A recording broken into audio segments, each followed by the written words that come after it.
The story begins with an active destiny system, a dual attribute base of wood and earth, increasing the strength of wood and earth attributes. A spear genius, increasing affinity with the spear and physical strengthening. The protagonist touches a die. The die moves quickly and more notifications arrive stating that he is destined for loneliness, without friends, family, or lovers. Destined to remain alone forever, with his lifespan increased by 100 years. The protagonist gets very angry, shouting and wanting to know what the hell this means, asking what it means by being destined for loneliness, and who wants to be alone for their whole life. He slams his hand on the table and says that 11 years have passed and asks if he could pity himself and give him something good. The protagonist's name is Han Jue, and he comes from the 21 Saint Century Earth, where he was diagnosed with advanced stage cancer at 21. He didn't want to endure the long and painful treatments, so he decided to stay home and wait for his end. He downloaded an immortal cultivation game to distract himself from his body's pain, and who would have imagined that he would suddenly be eliminated while playing? After opening his eyes, he realized that he was in a world similar to ancient times on Earth. Moreover, he was inside an immortal cultivation sect, the Great Yan Dynasty, the Righteous Tao sect, the Pure Jade sect. His parents were slaves to Elder Iron of the outer sect of the Pure Jade sect, usually helping him plant and take care of herbs in his herb garden. Elder Iron forbade his slaves from cultivating, even though the spiritual herbs were like deadly poison to mortals. So, at 6 years old, his parents died, and Elder Iron didn't care, leaving him with his parents' tasks. This continued until he turned 11. However, after reincarnation, he received a powerful system that allowed him to roll his spiritual base and innate destiny once a day, and he had been rolling for nearly 10 years. So what difference does it make to wait one more day? He refuses to believe he won't get something great and is determined to get a good spiritual base and innate destiny before starting cultivation. Many days later, the protagonist is doing exercises and counting. He feels relieved that the stretching is completed and now is going to check how lucky he is today. He presses the die. The object starts spinning rapidly, and the notification says that his spiritual base is trash, 1 in a million. Han falls back, spitting a large amount of plasma. He says he knew it would be like this, but forget it, he will roll for his innate destiny first.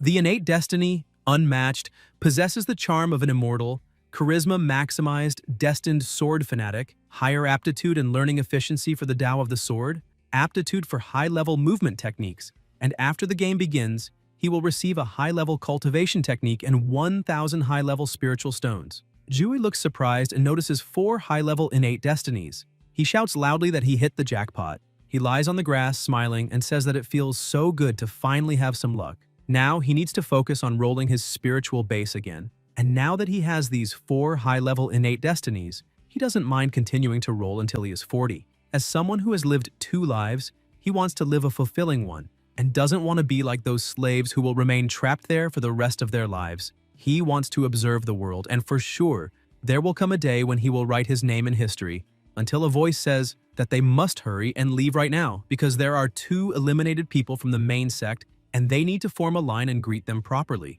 The protagonist asks what cultivators from the main sect are doing there. 2 cultivators from the main sect arrive. People look at them and say that they are such cool immortals, and if only they could be like them, how awesome that would be. Han asks why they envy this. After rolling a high-level spiritual base, he will be much stronger than them. The warrior says they will cultivate here to keep an eye on the herb garden today, and that none of them should disturb them. Jue asks about Elder Iron and what happened to him. The warrior says that a wicked cultivator appeared near the Pure Jade sect's territory, so Elder Iron had to leave the herb garden to attend to important matters, and they were sent by the outer sect to protect them and to stay calm. The protagonist feels relieved, thinking that at least while trying to get a high-level spiritual base, he will still need Elder Iron's protection. The cultivation world is never a peaceful place, and he hopes his luck will be good enough to quickly roll a high-level spiritual base, so he will have some ways to protect himself as well. The next day, a voice says that the god of luck orders him to be given something extremely rare. The following day, the voice screams again, "Hallelujah!" saying he is the chosen one. A distressing year later, the voice once again says that it doesn't matter what religion he follows. Gods are here to bless him with luck. 2 years later, Han is sitting saying that 2 years have passed, and there hasn't been even a high-level spiritual base, let alone a first-class one. And when will he be able to cultivate if this keeps happening? He wonders if he should just use an intermediate-level spiritual base to cultivate first, but then decides against it, saying that would be a waste since he was given a second chance to live, and he will live the best and most extensive life possible. Then he hears someone calling for them to hurry and greet the Lord because he has returned. Jue asks about Elder Iron and whether he finally returned after disappearing for 2 years.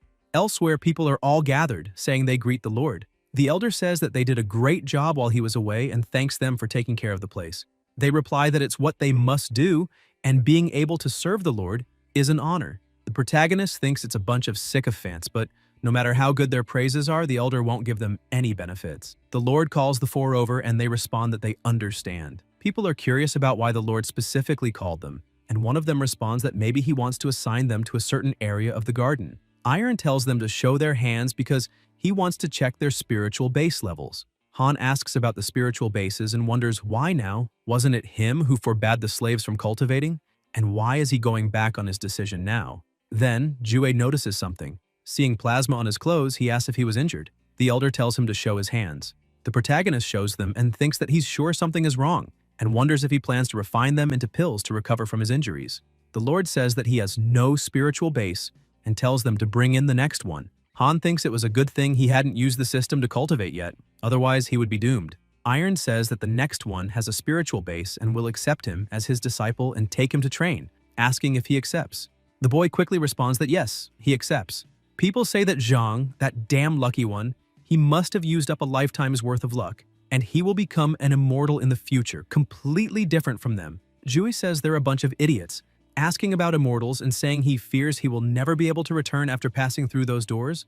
The world of immortal cultivation is extremely dangerous, and only when he has absolute power will he be safe. He needs to get a high-level spiritual base quickly and start cultivating. Then, another 3 years passed. The protagonist begins shouting and jumping excitedly. He says that the spiritual physique of the 6 paths is finally his. Now that everything is ready, he wonders what he's waiting for and says that he's going to start cultivating. Then he pauses, realizing he forgot that the elder is still watching them. After Zhang was taken by him, he never returned, and he bets he was refined into a pill. If they find out he can cultivate, he can already imagine what they'll do to him. Then another notification arrives saying that he can choose a small area and the system will help create an isolated world, and cultivators outside this isolated world will not be able to sense the changes inside. Han asks about creating an isolated world and says, now that's more like it, and this system is so cool, so if it's going to be like this. He clicks on attributes. He says to himself that today he will officially take a step on the cultivation path. Then, lights of different colors are released. Jue appears in another place, surrounded by blue. The protagonist, born as a mortal within an immortal sect, grew with incredible charisma and was loved by all, even though his parents abandoned him at 6. He feels there is an ineffable destiny on his shoulders, awakened an inheritance from an immortal emperor, and received the supreme rank cultivation technique, the 6 paths of reincarnation, officially taking a step on the cultivation path. Han asks which one he should choose. Thinking it over, he realizes that the technique of the 6 paths of reincarnation should somehow cultivate all 6 elements at once, and choosing only one seems like a huge waste, so he chooses the sword cultivator path as the best decision. Jue becomes thoughtful and chooses what he desires. The cultivation begins, and an energy is released around his body. The protagonist asks if this is what it feels like to cultivate, saying he's warming up and feeling full of energy. And as soon as he takes a step on the cultivation path, thousands of years will pass in an instant, impossible to reverse. So have discipline, and his attributes are as follows. Han observes and notices that there are more options now. He asks what this relationship tab is. He sees that the elder's profile is marked with hatred and calls him a jerk, saying he wasted so many years tending to the garden and still hates him. The hate he feels for him must be because of his parents' escape, but it's not like he did anything against him. Moreover, in these past years, the elder disappeared again, and who knows where he went, so he thinks he can cultivate in peace. He decides not to waste time and to start cultivating right now.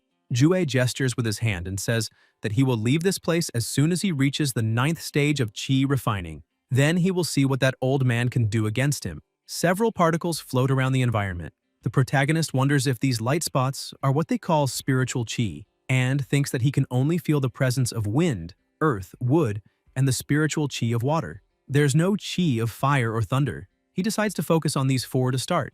The system notifies that he has taken the first step in cultivation, and he can choose from the following development paths and will receive equipment for the qi refining realm and gain the ability to hide his cultivation level, spiritual base, and potential. Han wonders if he can hide his cultivation, spiritual base, and potential, and thinks that this system is really pampering him now. He smiles and says that of course he will choose the second option. 2 years later, still in the same place, people are tending to the crops. Jue says that using the earth spiritual chi to nourish the wood spiritual chi and create a growth cycle, using the water spiritual chi to water the plants, and the wind spiritual chi to clear the bad air, and to make the precious spiritual herbs grow healthily, he uses his mana on the plants. He says he has already reached the 7th stage of chi refining by practicing these 4 types of chi. The protagonist asks if no one saw him and says to stop for today. The people greet him and ask how the harvest was today. He responds with a good morning and says the harvest was very good. The girls swoon when he walks by and say that they should look at him because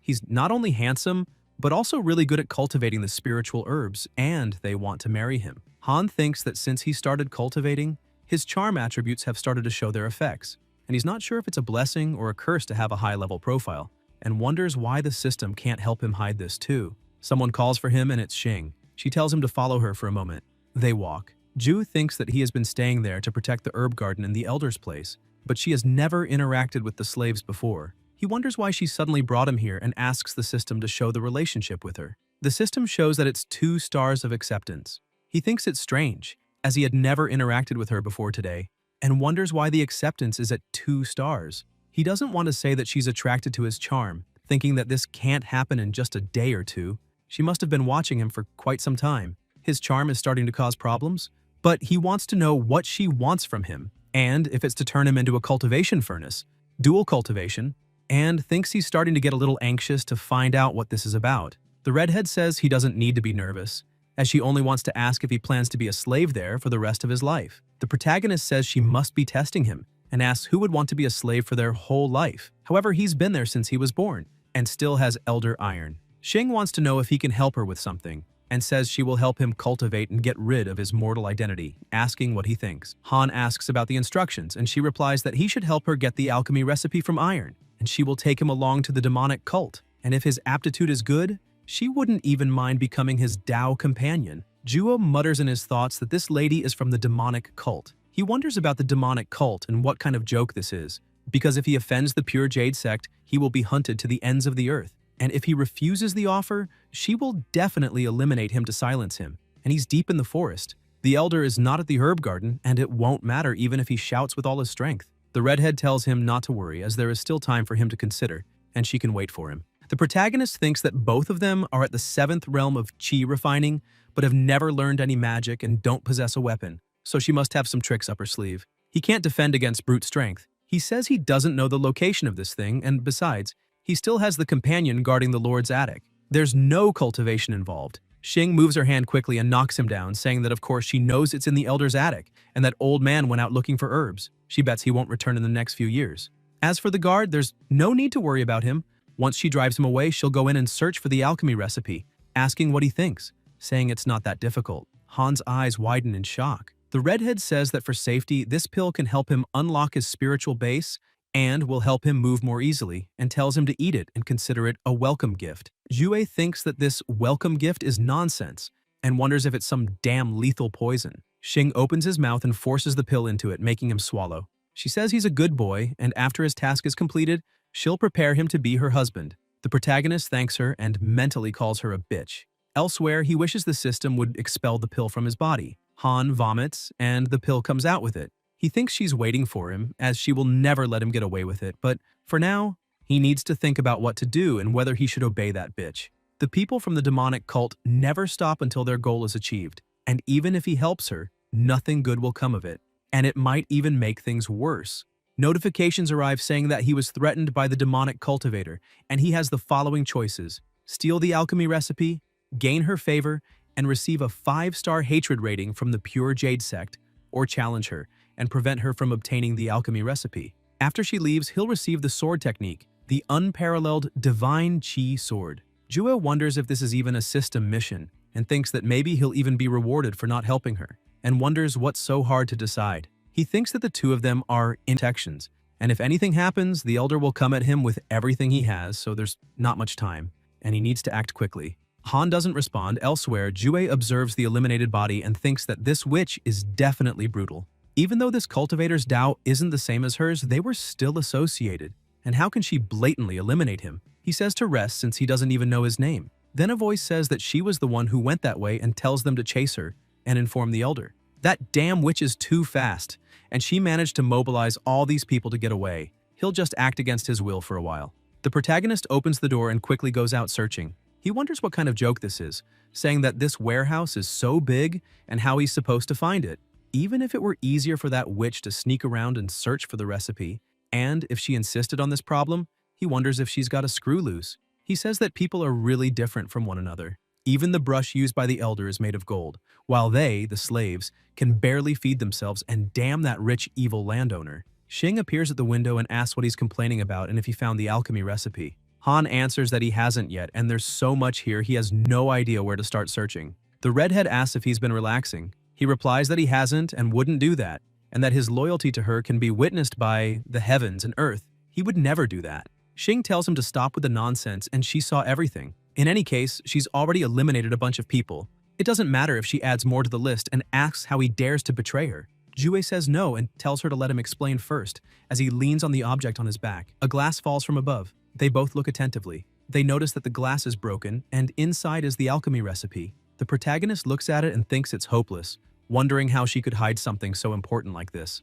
He thinks he's screwed because as soon as she gets her hands on this alchemy recipe, she will eliminate him. The redhead hugs him and says that as expected from him, he's truly a lucky charm. She never imagined someone with his behavior could be so romantic. Han says that as long as she's happy and wonders what he should do, since the alchemy recipe is now in her hands, and his unparalleled divine chi sword is gone. Jue thinks that her breathing seems unstable and believes she used up a lot of energy distracting and leading those people away. He wonders if he should make a surprise attack. He picks up a piece of an object and is about to strike her when she asks how to open it. Xing looks to the side and an extreme energy quickly attacks them both, destroying everything around. The Lord says it's very audacious and asks how she dares to steal the alchemy recipe. The redhead asks when the elder returned. Iron says he came back a long time ago and was just waiting for her to show herself. The last time he returned, he had seen the two of them. For all these years, no other disciples had accepted her mission. Only the two of them had worked on it. And there must be something wrong with this.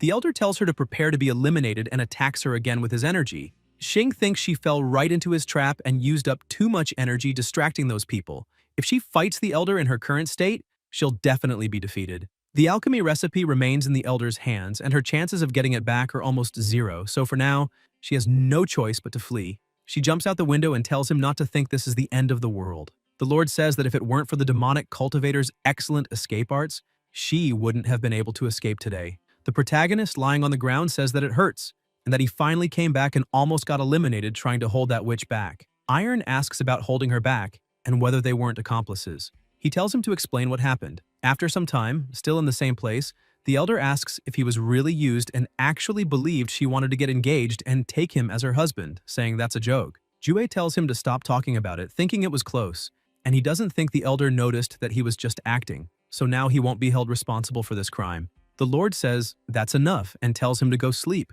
to which the protagonist responds that he understands. He runs off and notices that another notification has arrived. It says that since he didn't help her steal the alchemy recipe, he managed to obtain the sword technique, and he gets excited, saying thank God he finally has a technique that might save him one day. 2 years later, Mana is being released by Han, and he says that even though it's not considered a sword technique, but rather a spell, it's convenient to use for cutting wood. He picks up some pieces of wood and says that demonstrating his skill from time to time won't be a problem, as this will be the last time he cuts wood, and he must leave this place soon, as the herb garden can no longer help him with his cultivation. Over these 2 years, he cultivated the 4 spiritual bases to the 9th level of the Qi refining realm. Only the thunder and fire spiritual bases remain. As long as he cultivates them to the 9th level of Qi refining, he will be able to advance to the foundation establishment realm. But he has been unable to find any spiritual Qi of thunder or fire around the herb garden. It won't be hard to sneak out of the herb garden, even though the elder is blocking his path.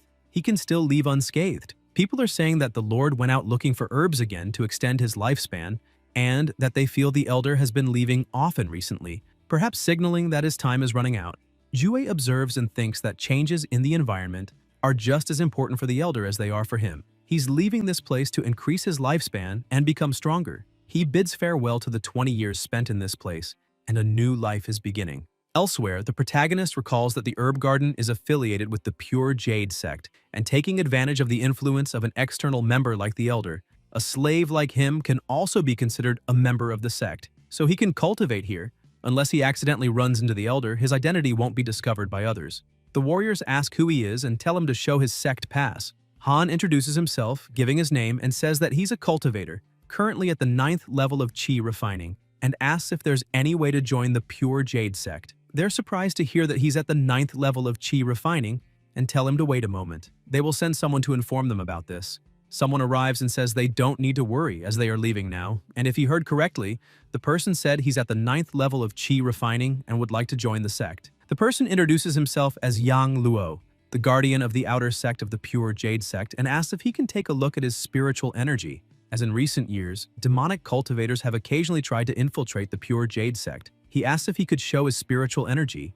Jue agrees and shows his unparalleled divine Qi sword, striking the rocks nearby. The people around look surprised, and the guardian wonders if he's really only at the 9th level of Qi refining. He thinks that this obviously wasn't a sword technique, and it seemed more like a spell, which isn't too shocking for someone at that cultivation level. He also thinks the purity of his spiritual energy is not low, unlike those demonic cultivators. The guardian says it won't be a problem and tells him to follow him as he will take him to the outer sect for registration. From now on, he is a disciple of the outer sect of the Pure Jade sect. He thanks him for his trouble. They enter, and the protagonist asks how many disciples there are in the outer sect and what the conditions are for entering the inner sect. Yang answers that there are over 2,000 disciples in the outer sect, and only those who have reached the foundation level can enter the inner sect. However, it's a challenge to reach the foundation level. Every 3 years, the sect holds a competition, and the top 3 receive foundation pills, which can help those at the 9th level of Qi refining advance to the foundation establishment realm. Han asks if there are many disciples in the inner sect. Luo replies that he's not sure, as the inner sect of the Pure Jade sect is located in an isolated place. Even those from the outer sect have no idea what happens there. Jue says that it seems like the Pure Jade sect is very powerful. The Guardian says of course it is, as the Pure Jade sect is a consecrated sect with a lot of prestige in the Great Yan. The protagonist asks if the Pure Jade sect has places for cultivating the spiritual Qi of thunder and fire. Yang answers that there are no such places in the outer sect, but perhaps the inner sect does. He asks if the protagonist has the thunder spiritual base. He says that if he does, he can appeal to the Elders' Hall, and they might make an exception and allow him to enter the inner sect, since having such a spiritual base is rare, and it should be enough for the sect to educate him personally. Han asks if, assuming he has the thunder spiritual base, he can ask him to refer him. He releases his energy and says that if he enters the inner sect, he won't forget his kindness. Luo's eyes widen, and he says there's no problem. He will make an exception to help him, and will explain the situation to the Elders' Hall so he can directly enter the inner sect. Jui thanks him and says he's very grateful. In the Elders' Hall, the Guardian says that there is a non-affiliated cultivator at the 9th level of Qi refining, waiting to join the Pure Jade sect. An old man says to proceed with the process, and that they will begin by checking his spiritual base. Yang asks to wait a moment and asks if the first elder is present. The old man replies that he is not yet. The protagonist thinks he can't see the cultivation level of that elder and wonders if he might be at the foundation establishment realm. He checks his base, and if so, his 6 elemental attributes will not be discovered. He thinks that having 6 elemental attributes is extremely high level and it won't be a good thing. He asks the system to suppress them and reveal just a little, enough for them to advance without being noticed. Luo says that this person has the thunder spiritual base and asks for him to be allowed to enter the inner sect. The old man asks if it's true and says that's rare. The Guardian tells him to show his thunder. Han shows his thunder, fire, and wind spiritual bases. He also shows a bottle of Qi condensation pills, the sect pass, a storage bag, 100 low-level spiritual stones, and the Taoist robe of the Pure Jade sect. The old man says he has reported this matter to the first elder. Once he returns, he will take him to the inner sect. Yang says to rest for a bit and he will inform him of any updates. Jue says that unintentionally he managed to get special treatment and hopes this won't interfere with his cultivation. He thanks the old man for choosing a good place for his room, and before the first elder returns, he will train his fire spiritual Qi to the 9th level of Qi refining. Cultivating this is very pleasant. Normally, cultivators only cultivate one technique, and most cultivation techniques possess a single elemental attribute. A cultivator with a hexa elemental attribute, like the protagonist, needs much more hard work to make a realm breakthrough. Fortunately, he has a high-level base that covers this flaw, and he doesn't feel the slightest bit tired from cultivating. He almost only feels the sensation of becoming stronger, more precisely, the feeling of his lifespan being increased. Since the moment he first saw the attributes window, only one thing has crossed his mind: to live a long life. In his past life, he didn't care about his body, staying up late browsing the internet. In the end, he was diagnosed with a terminal illness when he was young, and only then did he realize the importance of life. Maybe there wouldn't be a third life. Han doesn't seek fame or fortune, and he doesn't seek beauty. He just wants to live for a long time. After some time, the Guardian opens the door and apologizes for making him wait for 6 months. The first elder has finally returned. Then he notices something and asks if he's really saying that the protagonist didn't leave the room and was cultivating all this time, thinking that his aura has become much stronger. Jue, with a large aura surrounding him, asks if 6 months have passed already. In the Elder's Hall, the protagonist greets the First Elder, who says that his fire spiritual base has improved a lot, and it seems like he has been cultivating diligently during these 6 months.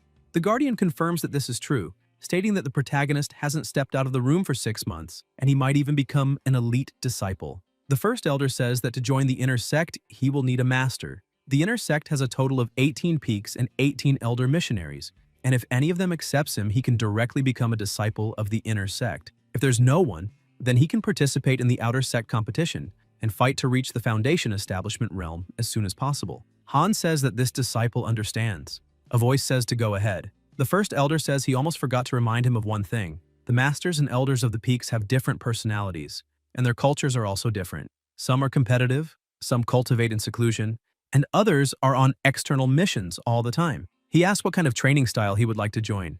Jue says he prefers to be discreet, doesn't like crowds, and doesn't want to be in the spotlight. The First Elder looks at him and says that then the Jade Serenity Peak will suit him, and he will definitely love that place. They continue moving, and the protagonist says it's enormous. The First Elder says that in front of them is the inner sect of the Pure Jade Sect.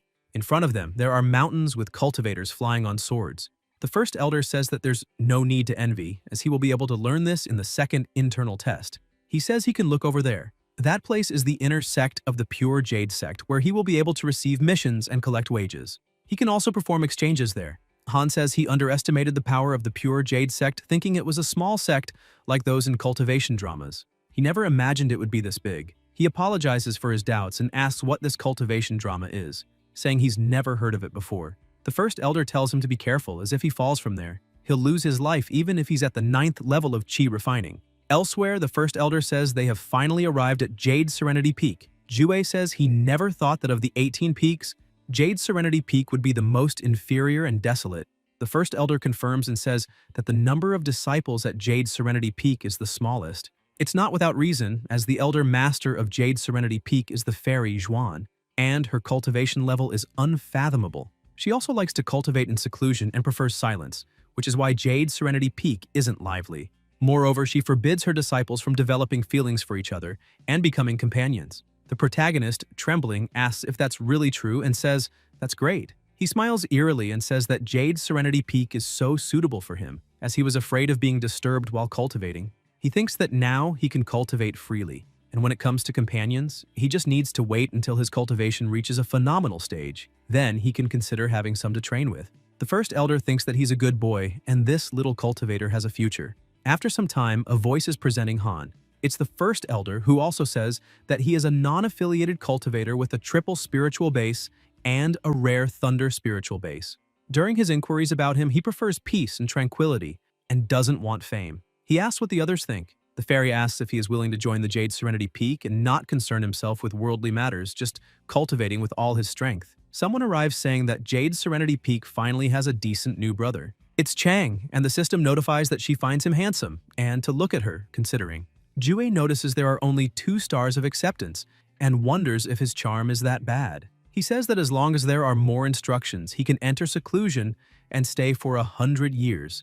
Noticing that the acceptance dropped by 1 star, the fairy says she finds it interesting and asks if he knows any spells, telling him to attack her because she wants to see his skill level. The protagonist says that in that case, he will go all out. He releases his energy toward her. The fairy blocks it.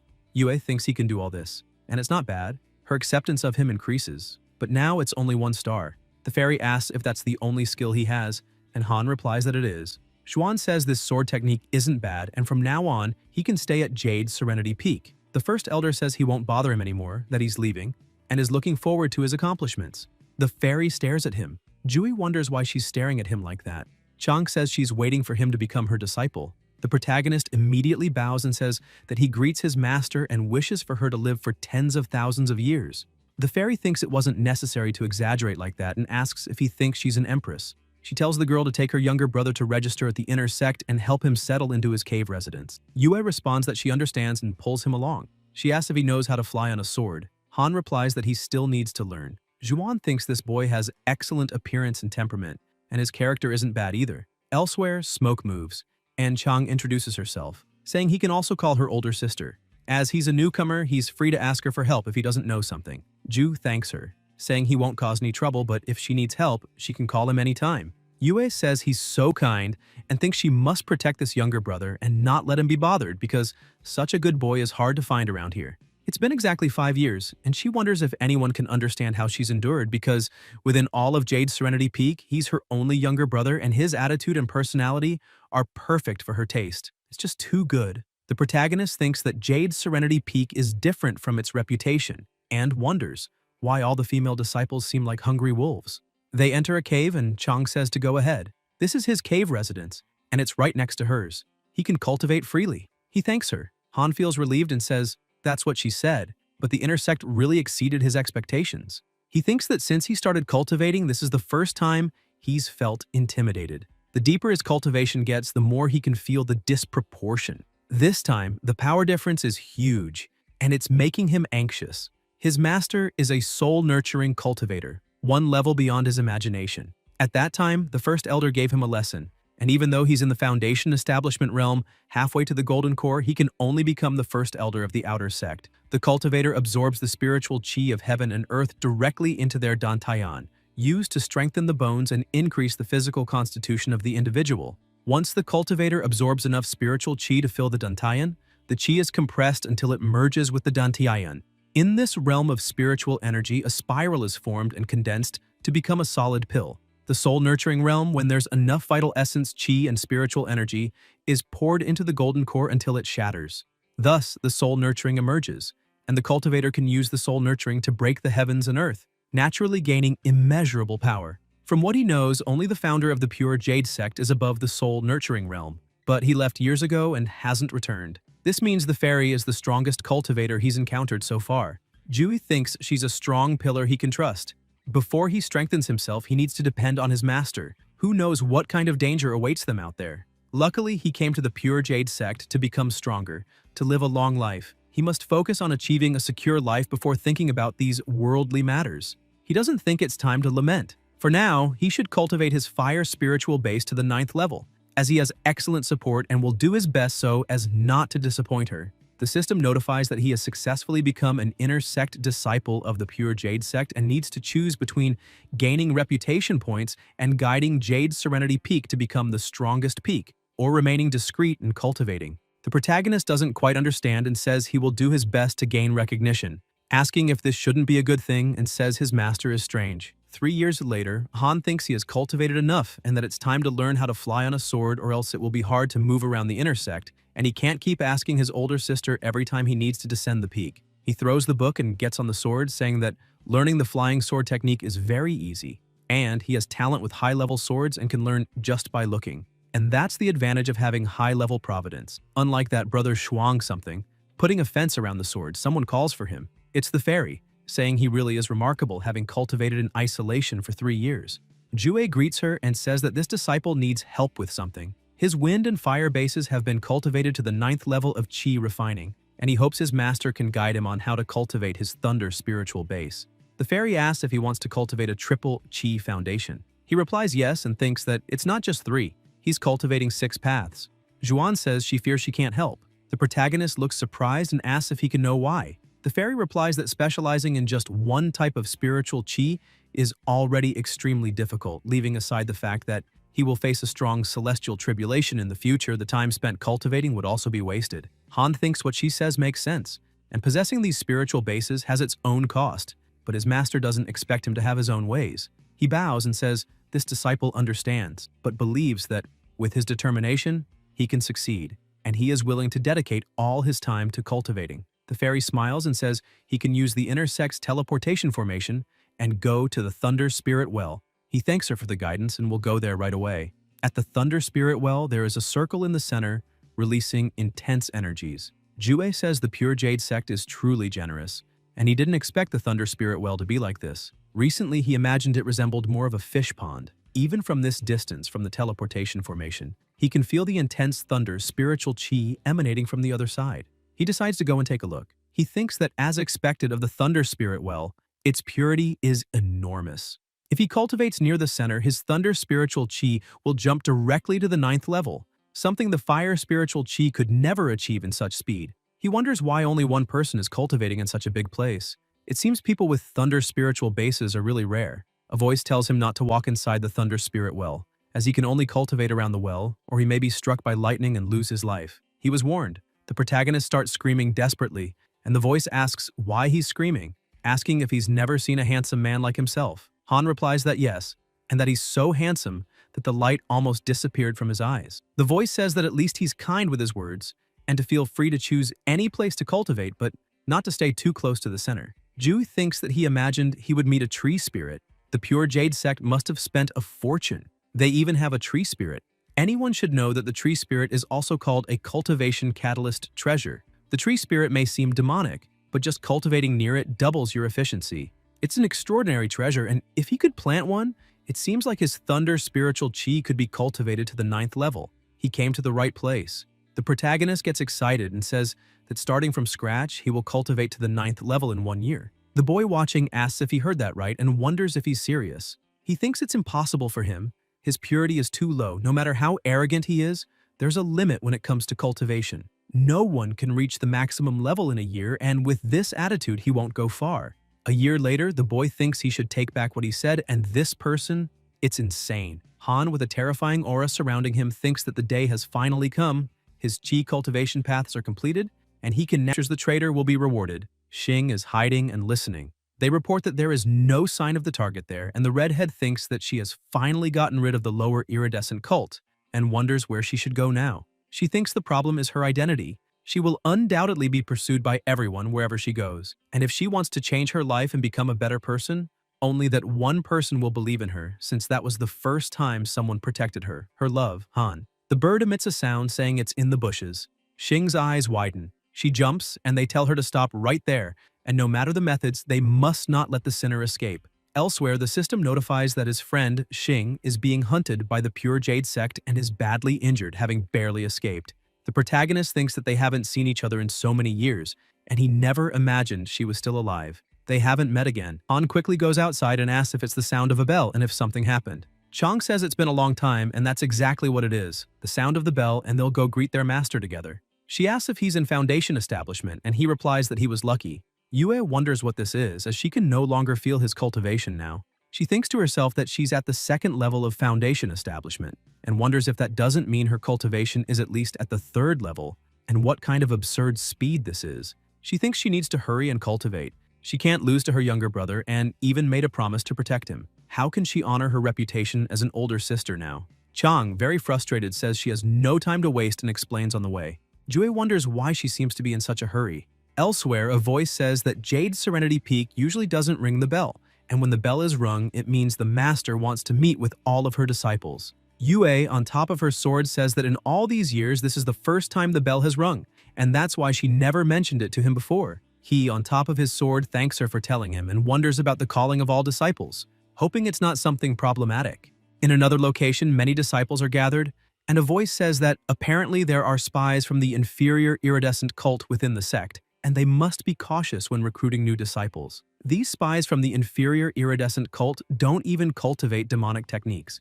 The inferior cult is becoming more arrogant, and they always cross paths with people from this cult when they go out to train, and they are very arrogant. The people look back, greatly impressed by someone's elegance and beauty. It is the protagonist arriving at the location. They ask when this younger brother came from the Jade Peak, and why they had never seen him before, and that he must break the prohibition of the Jade Serene Peak for lust. They believe he is the younger brother, and the girl next to him is the master who recently took him in. A young man introduces himself as the first disciple of the Jade Serene Peak, Liu Sangxin, and since the master prefers to cultivate in silence, many matters of the peak are handled by him. In the future, if anything needs to be resolved, he can be contacted at any time. Han thanks him, and he replies that it's no trouble. The fairy tells everyone to sit down, and she called everyone together this time because the sect leader has made a decision. From now on, the 3 peaks that were placed in the lowest positions in the peak fighting competition must choose 10 disciples to join the fight against the inferior cult. Over the years, the cult has been sending spies to scheme against the Pure Jade sect, and this time, they've decided to counterattack. Jui thinks that, from the looks of his older brothers, it doesn't seem like they should worry about the outcome of this, and wonders if, by sending the 3 peaks that were placed in the lowest positions, they are trying to eliminate or help the enemy. The fairy says that she is not concerned with the ranking, but that this issue involves the inferior cult, and the Pure Jade sect definitely has a grudge against them, so they should pay attention when choosing their missions and remember to contribute to the sect. Lu says not to worry, as the Jade Serene Peak may value discretion, but it still contributes to the sect. Recently, the sect leader developed a program to train exceptional disciples. The disciples will be trained together to become the ace of the younger generation of the Pure Jade sect. As for who was chosen, he wonders if this program was specifically designed for a first disciple like himself. Zhuan says that regarding who was chosen, Han joined the peak a few years ago, but he has already cultivated from the 9th level of the Qi refining realm to the 3rd level of the Foundation establishment realm and can be called a prodigy. She asks what he thinks about joining the sect's training program. Everyone is shocked, and they start commenting among themselves about why she didn't let the older brother go. Regardless of power or talent, the older brother would be the best choice since the younger brother just arrived, and yet he can join the training program, even being handpicked by the master. The protagonist stands up and calls for the master, saying that he thanks her for the favor but only wishes to remain at the Jade Serene Peak and cultivate in silence. Moreover, he is just a newcomer, and such an opportunity should be given to the older brothers. He wonders if the master cares so much about him, and if she suspects he might be a spy from the inferior cult. He thinks it is better to be safe than sorry, and it would be better to decline. The fairy asks if he is sure and says that if that's the case, she asks if Lu wants to go, since he is the first disciple of the Jade Serene Peak and can be sure not to cause any problems. Elsewhere, Sangshan thanks the younger brother for his supportive words to the master, and if there is any problem in the future, he can feel free to ask for his help. The system notifies that the older brother has generated a favorable impression of him, and Han says that he prays for his success. Chong says to leave the younger brother in his care. Lu says that she has finally become a veteran and now even knows how to take care of people, and this is her cue. He thinks to wish the younger brother good luck. Yue says that he has been cultivating for a long time, but has never taken a mission from the sect and asks if he wants her to guide him. Jue asks about the sect's mission and if he can skip it. Chang replies that it's fine if he doesn't go, but asks if he doesn't think cultivating in the dwelling cave is too slow and that he might be able to get a lot of cultivation resources by completing the sect's missions. He says he doesn't need it as he still has enough spirit stones. Yue says that completing missions will also help him earn contribution points, and if the contribution points are high, he can exchange them for pills. He replies that he's afraid of losing his life, so he declines. She asks how he can fear the end when he's a cultivator. The protagonist asks why she is even cultivating if she's afraid of the end. Chang realizes she's lost the argument and calls him a coward. The master observes and thinks that it seems Han is not really a spy from the inferior cult, but he is a cultivator without affiliation. Yet he doesn't lack resources or talent, so it's better to keep observing him for a while longer. 10 years later, at the Thunder Spirit Well, someone calls him a damned soul and asks why he's there again, telling him to explain. It's the tree, saying that it also thought he was a prodigy and after so many years, asks how he's still at the 3rd level of the Foundation Establishment realm.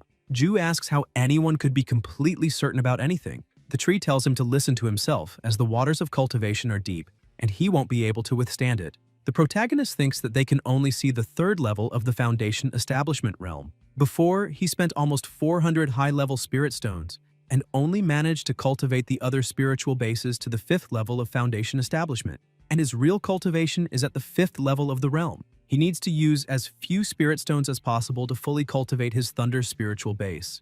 Mo approaches and says he's also here. Han says it's been a long time and asks who the person behind him is. Fu Chu says she will introduce him and explains that this is her younger sister from the same clan, and she is the disciple of the Jade Serene Peak that he mentioned before. Ju wants to know why he's still at the 3rd level of Foundation Establishment, saying her brother told her he could already be at the 6th level of the realm. Jue responds that it's because he wants to take it slow, and he will begin cultivating as staying here costs a lot of spirit stones, and should remind them, if they want to cultivate together, to do it a bit farther away. The girl says she thought that a prodigy her brother kept an eye on would be capable, yet after so many years there's been no development. On the other hand, she used just 10 years to advance 2 levels, and that's what is called a prodigy, and that her brother should take a look, until she looks to the side, surprised to see a huge amount of extremely intense energy, and wonders if the spiritual chi around him is being absorbed exhaustively. Mo also looks surprised and thinks that this speed of absorbing spiritual chi is faster than his own, and this is impossible,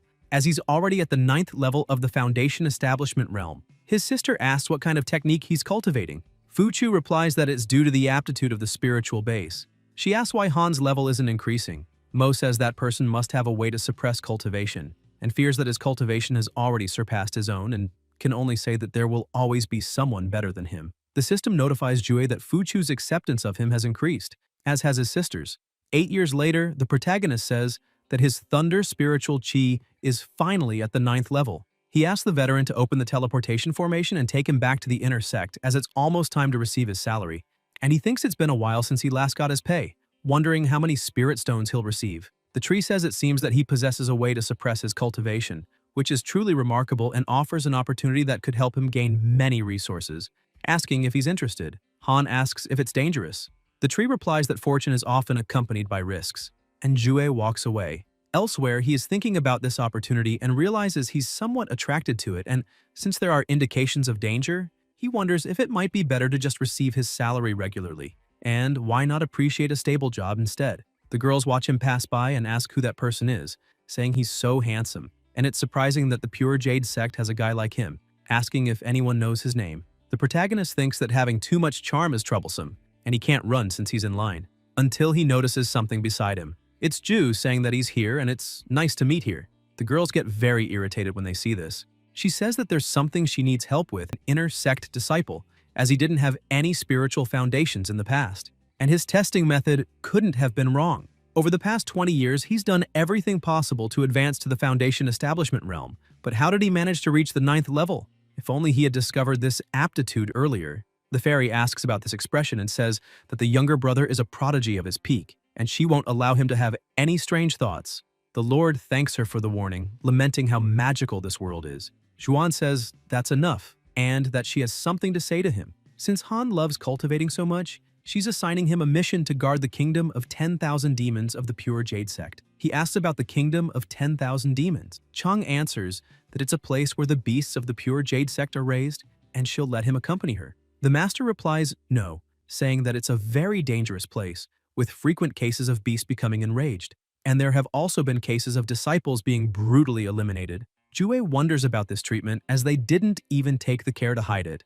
The fairy says not to worry. Each peak will send a disciple to guard the kingdom of 10,000 demons. The spiritual chi in that place is dense, making it perfect for cultivating, but there is a certain risk involved and he just needs to be more careful. The protagonist thinks that she didn't even spiritual base has reached the 6th level of the Foundation Establishment realm, while the others remain the same. It takes a lot of work to cultivate a base, and it's boring, so he decided to take a look at the system. He asks if the relationship tab has been updated.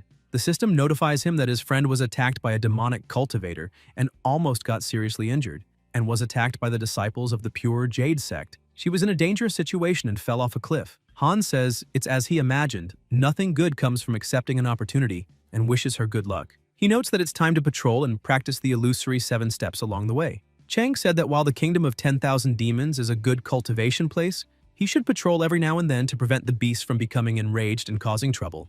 Jui looks to the side and notices a kitten, saying the beasts in the kingdom don't seem dangerous at all. The cat's eyes become scary, but the protagonist doesn't even notice and walks away distracted, singing. The cat grows much larger and more frightening, heading toward him to attack, but it can't. And when he looks to the side, Han is on the roof, thinking that was close, and it's a good thing he mastered the illusory 7 steps, or he wouldn't have been able to dodge. He finds it strange because the restriction spells cast in the pavilion weren't triggered, and this is the first time it's happened. Survived if the clones could deal damage. Fortunately, it only had speed and no offensive skills. He wonders where this boy came from, as he managed to bypass the restriction spells. Stopping to think, it doesn't seem peaceful lately. The beasts are becoming enraged more often, and it's better to report this situation. Elsewhere, a voice says that this matter is a bit suspicious and feels it might be connected to the inferior cult. Several people are sitting around a table, discussing and saying these scoundrels must be involved, and they think they want to exploit the beasts of the kingdom of 10,000 demons.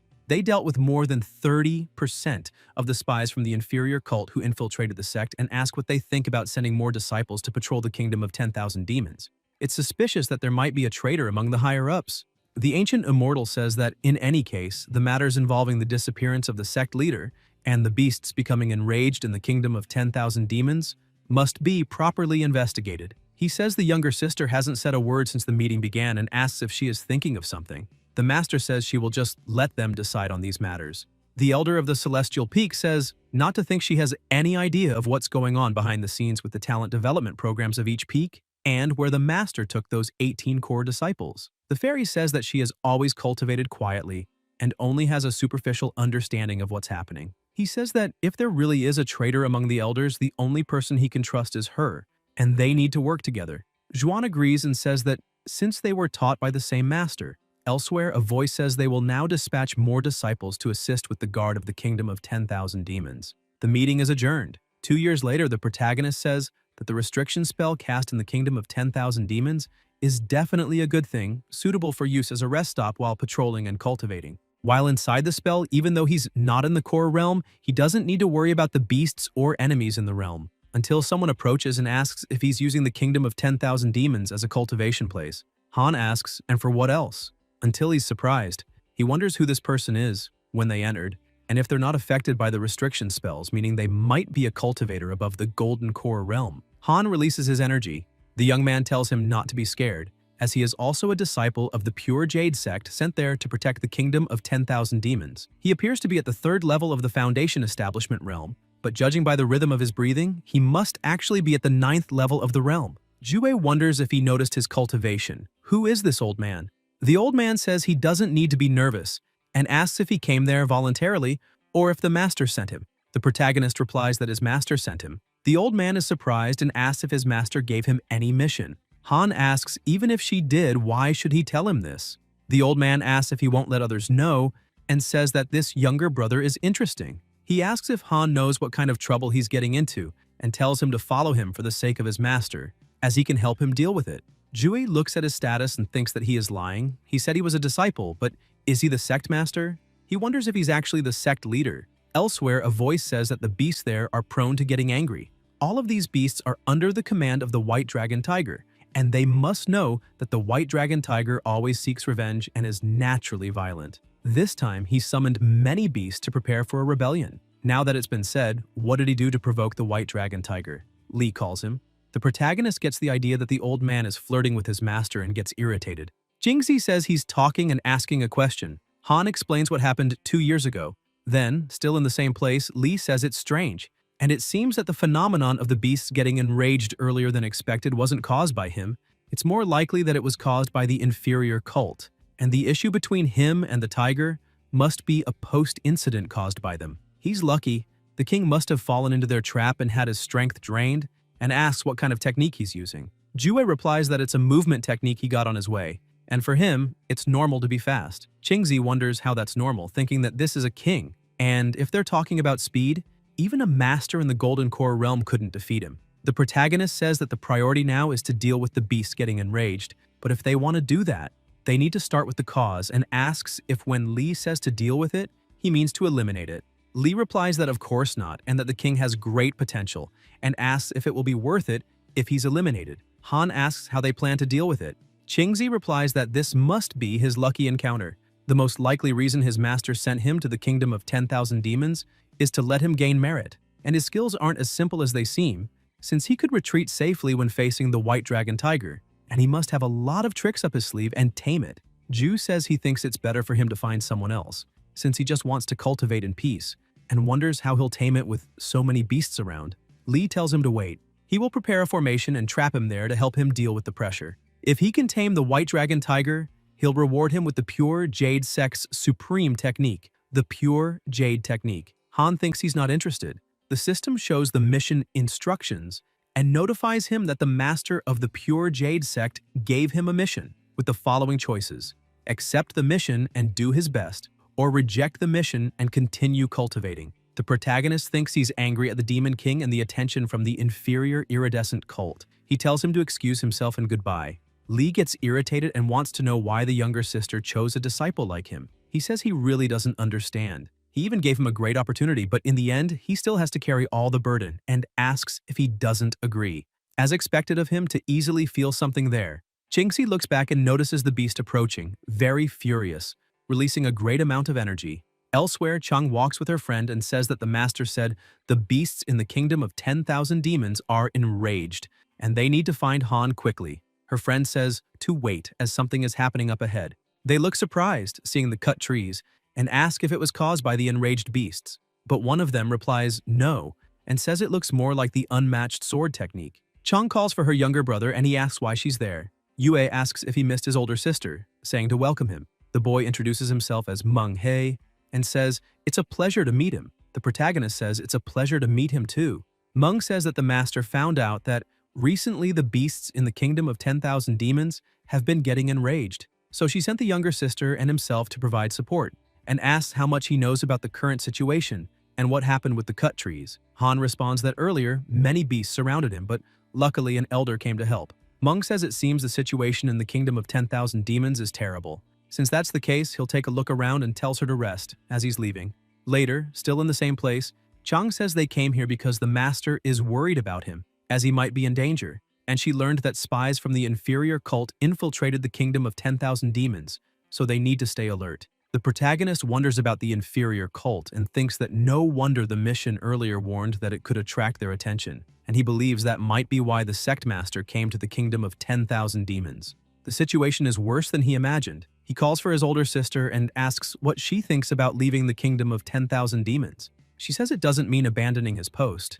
Meng arrives and asks if he hasn't activated the restrictive spells. Han says they've been active for a while now. Meng says luckily because he just crossed paths with a powerful beast and almost lost his life. They ask how he provoked this beast, and it seems this beast is at least in the Golden Core realm. Meng says he saw a group of beasts a few kilometers away, and they were all captured by someone. The moment he thought about retreating, he encountered that powerful beast from the Golden Core realm. Ju tells him to stop talking and to hurry up and recover. Chung thinks that despite not being there for long, the seventh brother has already been injured. This place is very dangerous, and it's no surprise the younger brother wants to leave. However, he's been there for so long and she wonders how he doesn't have a scratch. The protagonist thinks that, in fact, no one should wander carelessly, and the situation with the older brother is a classic example. Meng says to wait a minute as the presence of the beasts surrounding them is getting stronger and they're coming very fast. Their target must be them. The beasts run quickly toward their house.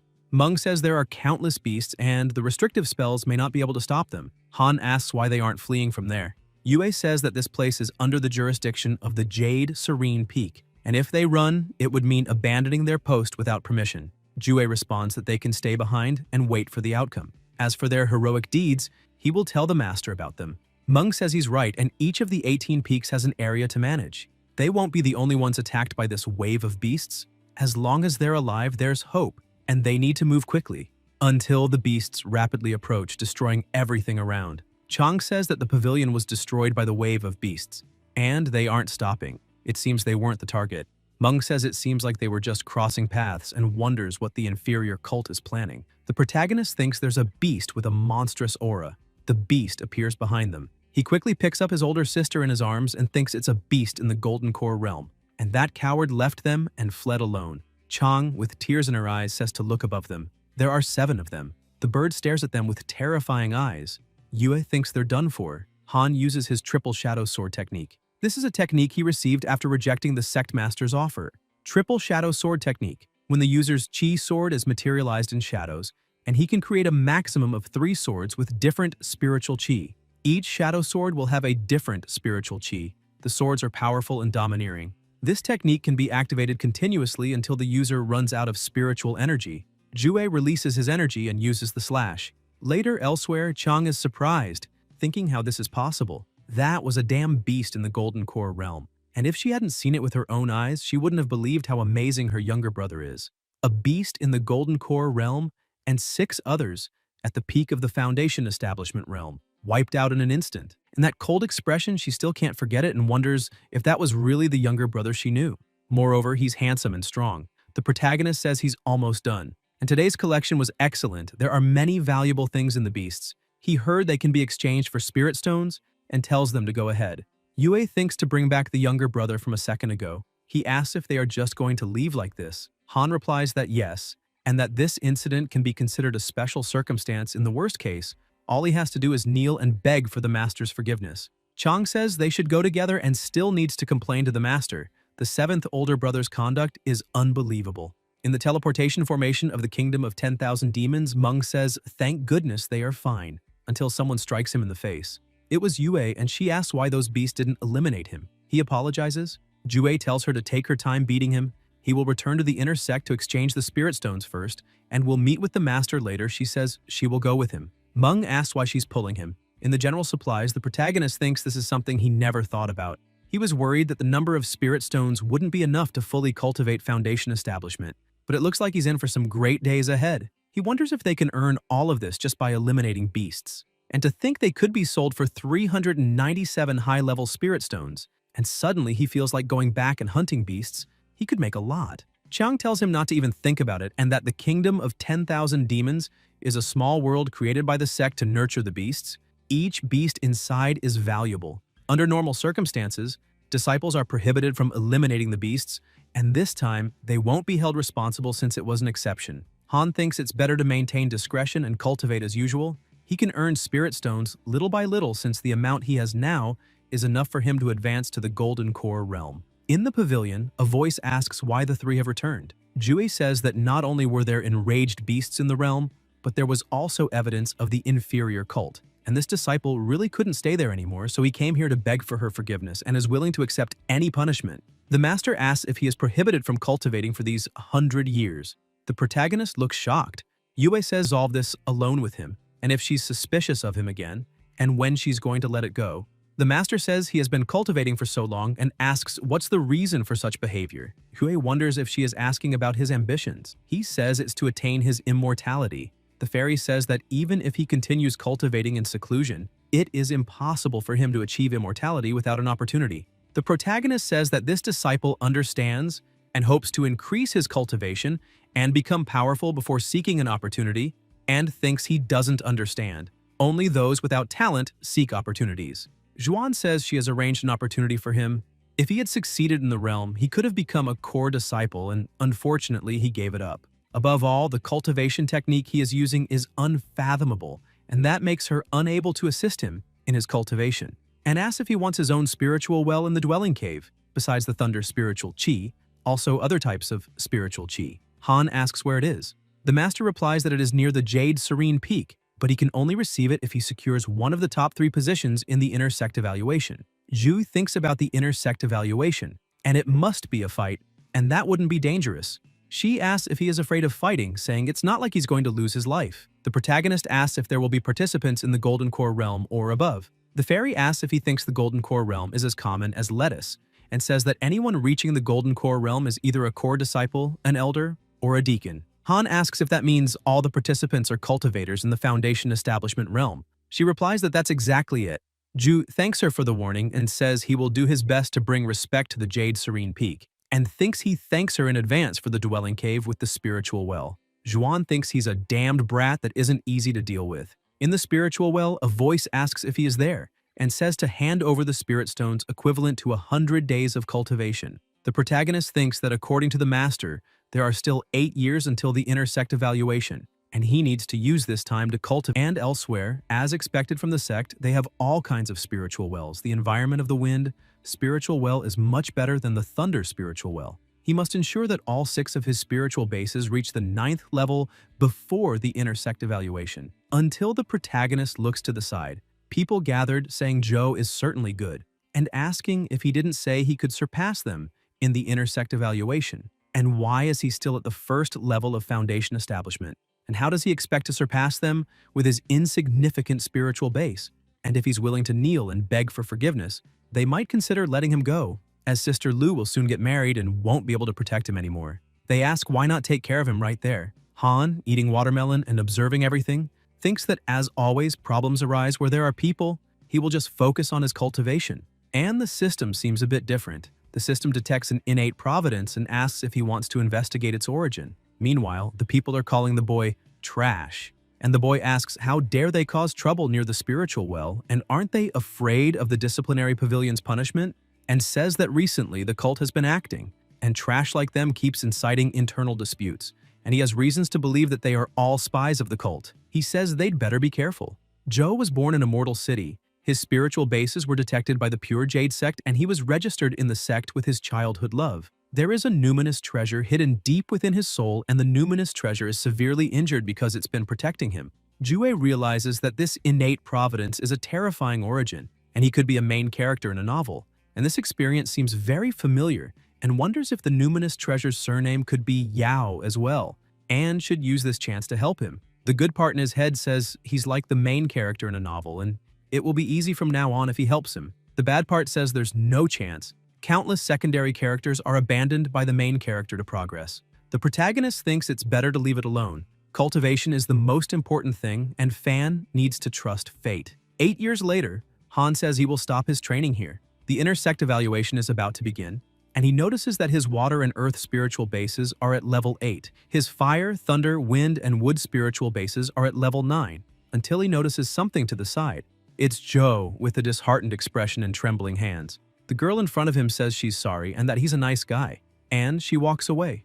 Jue thinks that's why he's focusing only on his cultivation, because it causes fewer problems. Fan tells him to wait there, and recognizes him. The protagonist asks what he can do for him. Joe introduces himself, saying he's heard many stories about him through Mo, and he said he'll be a great cultivator in the future and he always wanted to meet him. Han thinks, look at what brother Mo did, and judging by his posture, he's going to use the old method from wuxia novels. Fan kneels and says he heard that he's popular with the girls, and asks him to tell him how to win the love of his life. Jue is confused, thinking he really thought he would start a fight. Joe asks for some guidance. The protagonist says he should rid himself of everything and asks how cultivators like him can be tied down by love. He says that the world will be under his command once he attains the Great Tao, and until then, he will naturally get whatever he desires, and asks if he's ever seen him near a woman, and says he needs to understand these steps by himself. Fan wonders why his heart beat faster. Han calls him a fool in his thoughts, saying the most important thing is appearance, and wonders if he really thinks there's any comparison between them. The system says Joe has developed admiration for him. The bell rings, and Jue realizes that all the disciples have been summoned, and believes it must be something related to the inner sect evaluation. Liu says it's been a while. He says that he wants to ask him something. He tells him to go ahead. Sang-Shin asks if by any chance he knows a girl named Xing Hongxuan. The protagonist looks surprised and wonders how he knows. He says he doesn't know and asks why he's asking. Liu says that for the past years he has been hiding in the kingdom of 10,000 demons with the sect master to repel the cult. The reason they haven't had any casualties is due to information provided by a traitor from the cult. This is also why the master had intended to leave the sect and hide in the kingdom to ambush the demonic cult. Han says he has great luck as expected of him. Sanshin says that the demonic cult traitor is Xing, who when she was young, was forced to swallow a poisoned pill and threatened to become a spy in the Pure Jade sect. She always hated the demonic cult and even tried to find an antidote with one of the alchemists from the outer sect. Jue says that she did an excellent job, and she was able to distinguish right from wrong and chose the right path. Liu says that after that, she received refuge from the sect master due to her contribution, and the sect master even made an exception and accepted her as an inner sect disciple. The protagonist says that she's amazing, and she has such strong morals. She is an inspiration for their generation. Sanshin says that Xing is currently in the main peak and is cultivating under the guidance of the sect master's younger sister, the Taoist. Earlier, when he met Miss Xing, she asked him to look for someone named Han, a servant of one of the alchemists from the outer sect, and coincidentally, one of the disciples of the Jade Serene Peak is also named Han, and he asks if this isn't a great coincidence. The protagonist thinks that, damn it, she ruined everything. He says that's right, since that's who she was looking for and he didn't have a choice that time. Liu says not to worry as he understands, and he just didn't expect him to have such exceptional talent. He's very lucky to see up close that he chose the Jade Serene Peak over other, even better peaks, and they'll try to provide him with the best resources. Han thinks he suddenly feels guilty and never imagined she had such a hard life and even planned against her before. He doesn't deserve her acceptance. Since she cares so much about him, he can only wish she doesn't have to suffer anymore in the future. Elsewhere, the master says that the inner sect evaluation is about to begin. Each peak needs to send at least 10 disciples to participate and asks if anyone is willing to represent the peak. The disciples start shouting, asking to be allowed to go. Jue notices everyone is excited and asks if there's some kind of reward for this evaluation. Meng replies that there is a great reward. In addition to inheriting the Jade Flow technique, there's even a reward of 500 high-level spirit stones and an ice spirit. The protagonist wonders if that's all, and they didn't mention anything about an inborn cave dwelling, and if this is some sort of special reward from the master. He thinks that since everyone is so excited, he'll blend in with them so they don't think he's unsociable, until a voice says to leave him the first seat and asks if anyone else is there. Another voice asks if the rain is going to fall from the bottom to the top since he's really participating. Han says it's not that, and that this doesn't count as raising his hand, it was just a symbol to demonstrate his support. The master says it doesn't matter, and the first seat doesn't carry much responsibility, she's just counting on him. She then says the list is finalized and he can stay there while the rest is dismissed. The disciples start leaving and comment that the master asked the younger brother to stay there alone and ask if she's going to give him some special guidance. And they say he can do whatever he wants as long as he has talent, and to stop looking back and hurry up before the master gets angry. After the people leave, the fairy says that his cultivation has increased again, and she underestimated him. Even with 3 spiritual bases, the speed of his cultivation is still the best in the pure Jade sect. Ju says it's all thanks to her guidance, and she's incredible. Zhuan says she doesn't remember having taught him anything, and his cultivation and sword techniques are excellent. But they aren't techniques from the pure Jade sect. She has been observing him and thinks he must have had another master before, and has been cultivating diligently ever since he joined the sect and has no intention of causing harm to this sect. Furthermore, someone testified that he was from the outer sect, meaning he must have seized an opportunity when he was young. It's okay, everyone finds opportunities in life and I won't investigate further. I just discussed all these matters to inform you about this, and you don't need to worry about the internal sect evaluation this time. No one will put you in a complicated situation because of the past. He thanks her for the consideration. The master says that to avoid unnecessary problems from now on, he will be her personal disciple. The protagonist wonders about being a personal disciple. He opens the status window. The status in the pure Jade sect increased, and he became the personal disciple of an elder and will obtain a magical manual, the 9 Dragons Demon Expulsion Seal, and is congratulated for obtaining the 9 Dragons Demon Expulsion Seal. Han thanks her and says that she may have tens, hundreds, and thousands of years of life. The fairy smiles and hands over the personal disciple's item, saying that it will keep him safe and that he may leave now, until Jue inherits the 9 Dragons Demon Expulsion Seal. This third magic he learned is similar to a palm technique that can be conjured with the hand, producing various effects when infused with different types of spiritual energy, and he finds it interesting. He thinks that now he has another trump card. The only problem is that he's not efficient with it yet. Adding the triple shadow sword technique, there shouldn't be a problem being passive until someone attacks him first.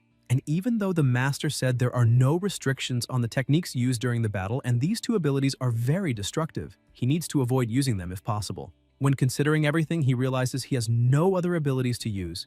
Chang calls him, saying the internal sect evaluation is approaching and asks how confident he is. He says good morning to her and asks how she got in.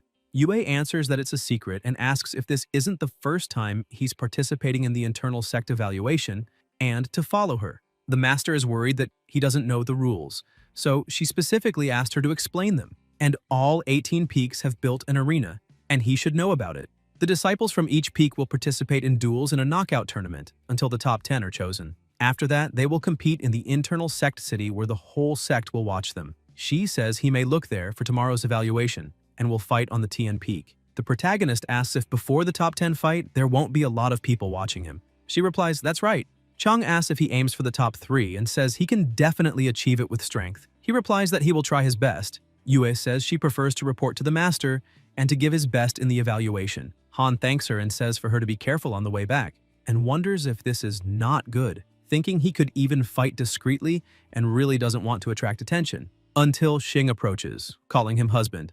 Jue, irritated, says she shouldn't speak nonsense. She laughs and asks if she didn't make a promise to him when they were at the outer sect and says she never imagined they would meet here. It must be fate. The protagonist says that at that time he had no choice, and if he had rejected her, he fears she would have eliminated him. The redhead says not to worry, as she's taking it very seriously, and that at that time he didn't betray her, and if it weren't for him, she wouldn't be well at this moment. And she heard from others that he is at the 9th level of the Foundation Establishment realm, and asks if it's true. Han replies that to be precise, he is almost at the 9th level, and with the evaluation approaching, he doesn't have enough time to cultivate. Xing puts her hand between her breasts and says she just happens to have a pill suitable for a cultivator in the Foundation Establishment realm to increase his cultivation, and she'll take a look. She takes out an item and says it's the pure jade pill, and she really doesn't want to use it so he can take it since it's suitable for him. Jue says he thinks it's better to keep it and use it himself. The redhead says not to worry as she can get this pill regularly. The protagonist takes the pill and says that this is not the problem, and that he is currently cultivating with the Taoist. Master Jiangshu is a good person, so there's no need to worry.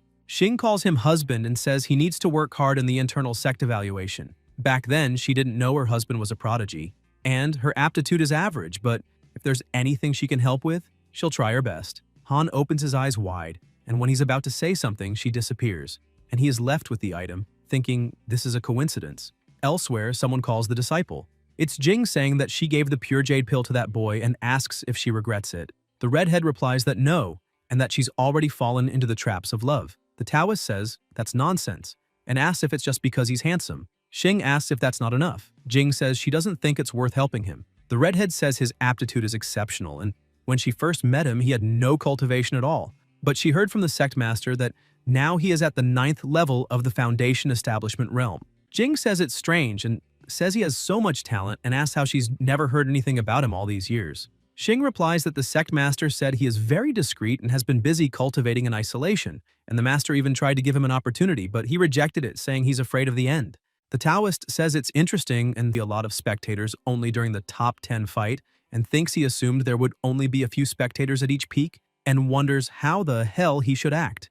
The system shows that the internal sect evaluation of the pure jade sect is about to begin, and there are the following choices. Win in the most indiscreet way, shock the sect and receive 1,000 spiritual stones. Maintain discretion and check the top 3 and try to hold back as much as possible, and he may obtain a mysterious treasure. Han says the second option, he knew before that a numinous treasure is far superior to any common treasure. It came at a good time since no numinous treasure. Maybe the heavens are helping him and he will choose it. And speaking of that, it seems there's an option to maintain discretion in every mission. It must be related to the choices he made initially. He thinks the system knows exactly what he wants and prefers to live a long life rather than being in the spotlight. So he will remain discreet until the Tianzhu peak. Mo says this will be interesting. His younger sister says, of course, as he's very strong and will surely come out victorious in any round. Meanwhile, in the fight, the protagonist is running using his 7 illusory steps, calling for his mother to save him. His opponent continues attacking and says that by being able to find a weakling in the first round, fighting him doesn't bring any excitement. The people watching get disheartened and say they should leave since this fight is so boring, and he only knows how to dodge. And this is a damn child's play. It's better to watch fights at another peak. Ju is disappointed and says he shouldn't be this weak. Fuchu says he's doing this on purpose and will soon understand what he means. Han is attacked and thinks this is very tiring, pretending for so long, and notices that there are no more people watching him. He looks around and thinks this is great. It seems there aren't many spectators left. The judges are also distracted, and this is the best opportunity. Jue stares at his opponent. Lu, a weakling like him, should leave the stage now. The protagonist smiles eerily and says, "As you wish." The opponent thinks he's fast. Then, an explosion happens. The judges wake up and ask if the battle is over. Lu is gravely injured, lying on the ground, unable to get up. The announcer says the winner of this round is Han from the Jade Serenity Peak. He can seal. A creature attacks him, and the protagonist thinks the remains are still lingering there. He dodges and asks why the demon doesn't give up.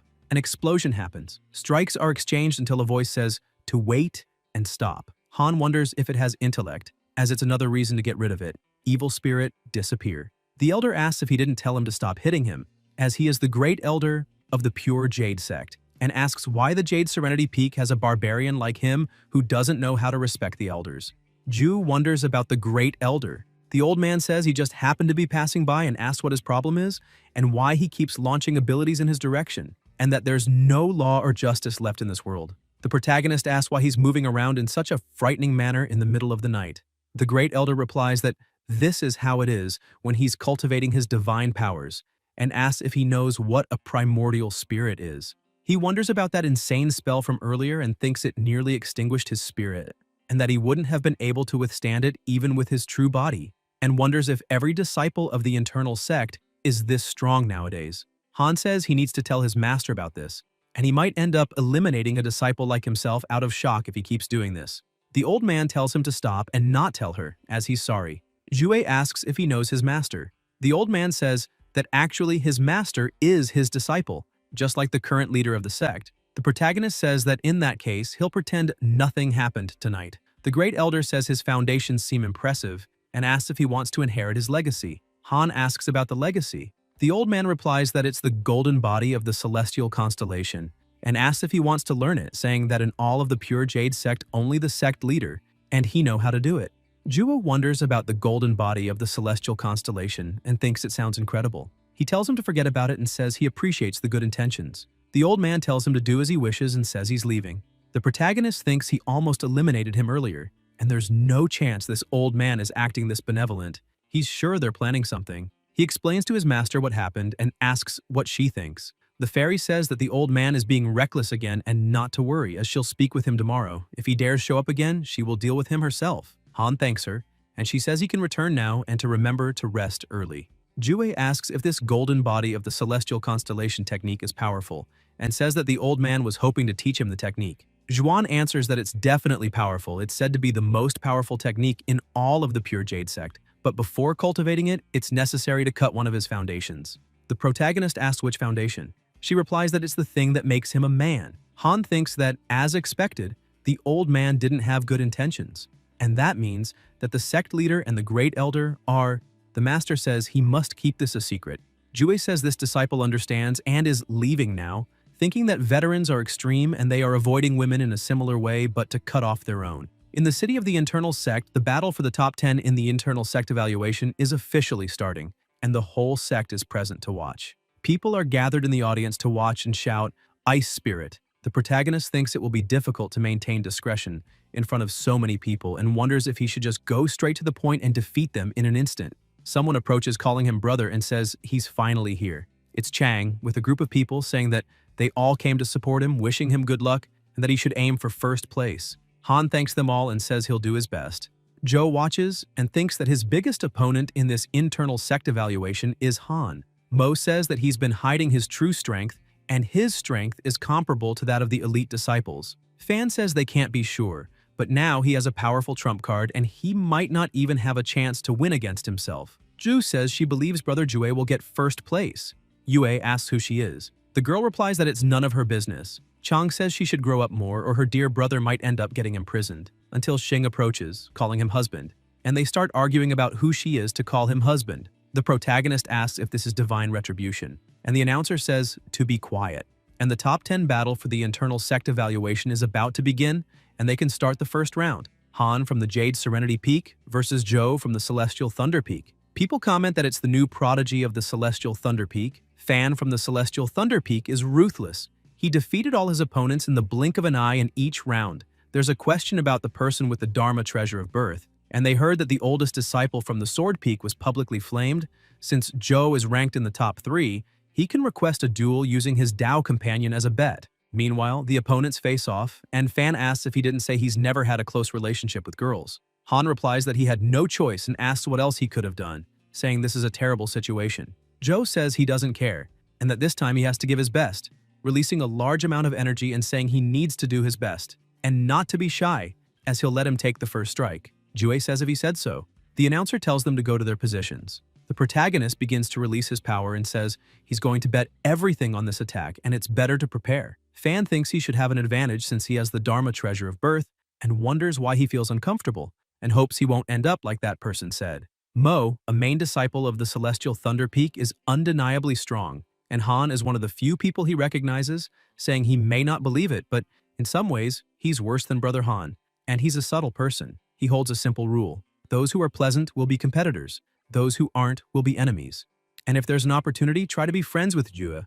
It'll benefit him. His potential is enormous, and he's a model for the generation. Fan thinks he refuses to accept it, and today he will defeat him and prove his worth. Someone says that it's the master of destiny, and to observe well, he'll make them regret and make him understand he made a mistake in judgment. Meanwhile, in the fight, a great amount of energy is being released, and voices wonder what's happening, saying the spiritual chi is rising, and it's very frightening. Zhou uses absolute defense and wonders what's the use of celestial talent as he'll crush him. Both prepare their powers. Zhu observes and says Fan's Dharma treasure of birth is definitely strong. The master even accepted him as a personal disciple because of it. It could be a big challenge for Brother Han to win. Chang says he still has a long way to go compared to Jue. Just by looking, she realizes she doesn't know anything about him. The girl tells her to shut up. Then everyone looks shocked and asks what happened and if the fight is over. Zhou is gravely injured, thrown far away, crashing to the ground with a huge impact. The announcer says the winner of this round is Han from the Jade Serenity Peak. The second round will start in a few moments and asks what happened. If it ended so quickly, And if this is all Joe has to offer, he was so arrogant to let him make the first move, and Jue is so strong he defeated the opponent in one strike. Yue asks if she didn't say her brother is very strong. Fan is being treated by medics, thinking he lost and was defeated, and it seems like Han took it easy on him. Then, still in the same place, the announcer says, the top 5 has been decided, and they will draw the participants who will advance to the top 3 and won't fight in the next round. The remaining 4 will fight among themselves. The person who draws the red color won't fight in the next round. And Han, from the Jade Serenity Peak, goes straight to the top 3. The protagonist thinks his high-level luck is incredible, and the master said that the top 3 will receive a personal innate dwelling cave. And now that he skipped the next round and went straight to the top 3, it means after being chosen to skip the next round, the remaining 4 participated in the semifinal. However, neither of the 2 matches were great. People watched, confused, asking why none of them are moving, saying watching spiritual cultivator fights is very boring. In the other matches, the opponents were called brutes and asked if they couldn't use spells and if the sword was just for decoration, commenting that the most exciting battle was the one that lasted only 3 seconds. The announcer says now they have the top 3 and will announce the rules for the rounds. But someone interrupts him, raising their hand. It's the protagonist, saying he gives up. He used all his spiritual energy to quickly defeat his opponent in the last battle and is still recovering, so he's willing to be ranked 3rd. The announcer is silent for a second and then says that 3rd place goes to Han from the Jade Serenity Peak, and to remember to collect the prize at the main peak later. Ju thanks him, and people comment what kind of ridiculous excuse that was. It seems Joe isn't as weak as he looks, and Han made the right choice by going all out from the start and thinks he overestimated him and can't say that. Going all out against an opponent is the greatest form of respect. Now he definitely considers him highly, and it's a shame Fan lost. Joe says then he himself wasn't that weak. Fan smiles, and the system notifies the protagonist that his acceptance of himself has increased. Also notifies that he entered the top 3 of the internal sect evaluation while maintaining discretion, and congratulates him for obtaining a 7th class numinous treasure, the divine mantle of the golden mystic cicada. Han wonders about the soul formation realm, and if he can defend a blow from a cultivator in the soul formation realm, thinking this is not impressive at all. The announcer asks why he's so enthusiastic about 3rd place, and to not tell him that the fairy asked him to take 3rd place. Jue replies that his master told him to do his best. The announcer says it doesn't matter what he says, and they have arrived at the main peak hall. Jin congratulates the 3 of them, saying they have successfully become elite disciples of the sect, and the reward this time is an innate dwelling cave, with the 1st place choosing first. The Taoist releases power in her hand and says that each of the caves is located in the mountains around the 18 peaks, and because of their isolated locations, these light orbs will guide them there, after which everyone will be able to guard the lands where the dwelling cave is located. The protagonist wonders if they're trying to make them security guards. A voice says the 1st innate dwelling cave is rich in spiritual chi of fire and wind, and one of the winners says they want the cave with fire and wind spiritual chi as it's suitable for them. It is said that the 2nd dwelling cave is abundant in spiritual chi of water, fire, and wood, and the 2nd winner says they will choose this one to grow stronger. The voice says the remaining dwelling cave will be his, containing all attributes of spiritual chi mixed together, but each of them is as abundant as in a common spiritual well. Han thinks this one is more suitable for him since he is cultivating 6 different spiritual foundations. But why does it have no color? He thanks them and says he's satisfied with this.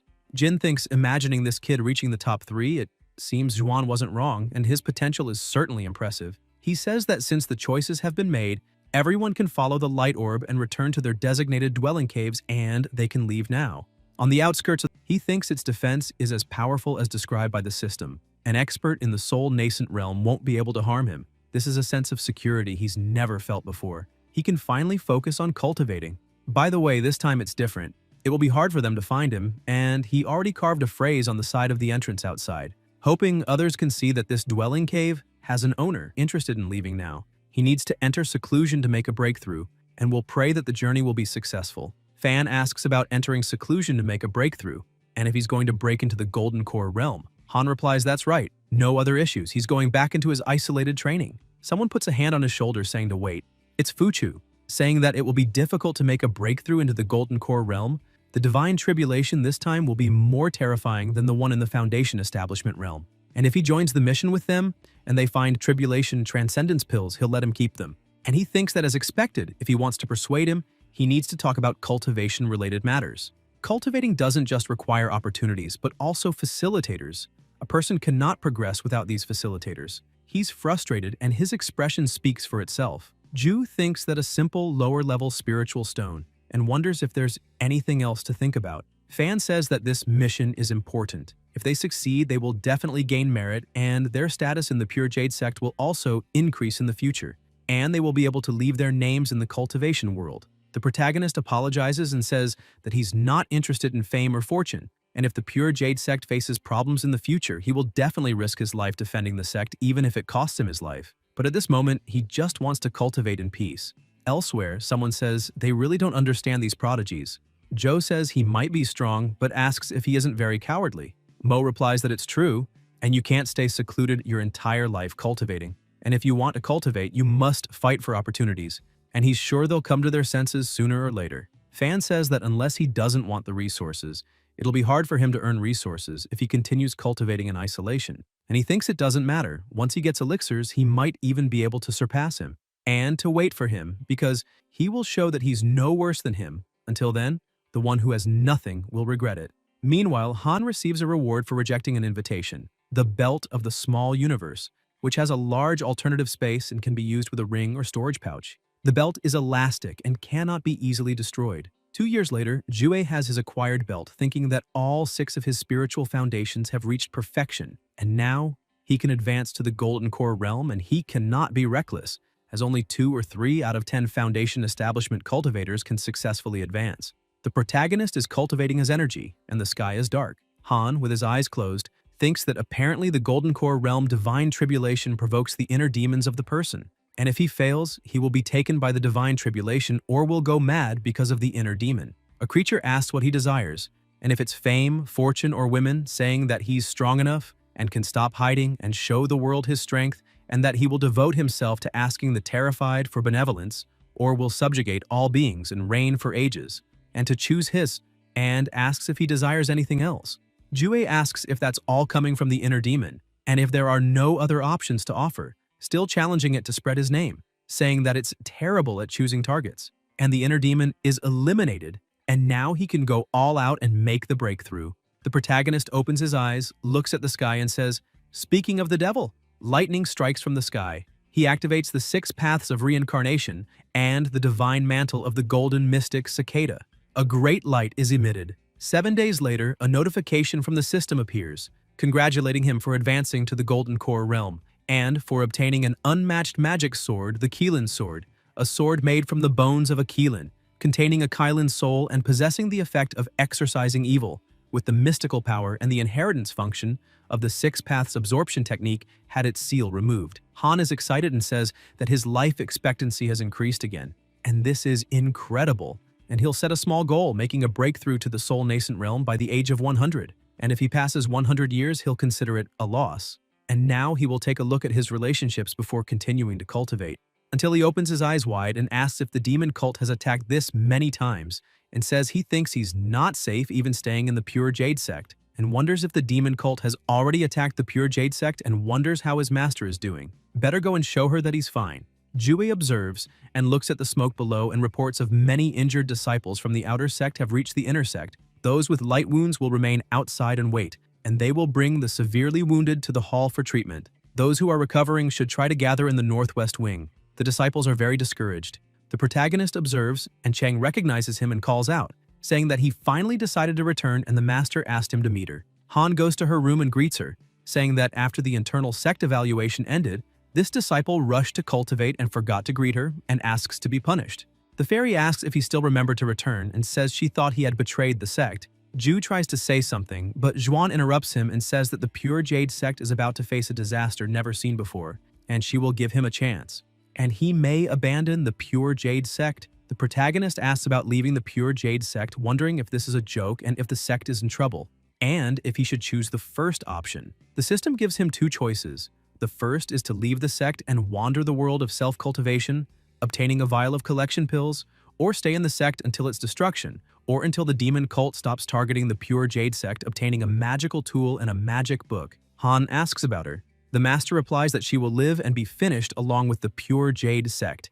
Jewis says that if this is the case, this disciple will live and be finished along with her. The fairy asks if he isn't afraid of losing his life. The protagonist wonders about fear, thinking that, of course he is, but he has the divine mantle. The system notifies that Zhuan's acceptance of him has increased. Han wonders about 3 stars, and if she can't become his Tao companion with 1 more star. He thinks to let it go, as it's too annoying and goes against his original plan, and says that everyone will lose their life eventually. Life is precious, but it depends on her whether it will be filled with achievements or mediocrity, and he himself seeks longevity, but doesn't want to abandon her. He thinks that unless he faces a relentless opponent, he will definitely save his life first. The master says she didn't teach him anything and doesn't need to do that. Yue says no, and that even though she didn't teach him, his gratitude is deep, and she has presented him with opportunities many times. She also helped him resolve some potential problems, which he's grateful for, and he thinks that, to be honest, after being reborn and living for almost 60 years, she was the one who treated him best in this world and never blamed him or caused problems. And for such a good master, he wishes her the best. The fairy says, as expected of him, but things haven't gotten too bad yet, and he was considerate.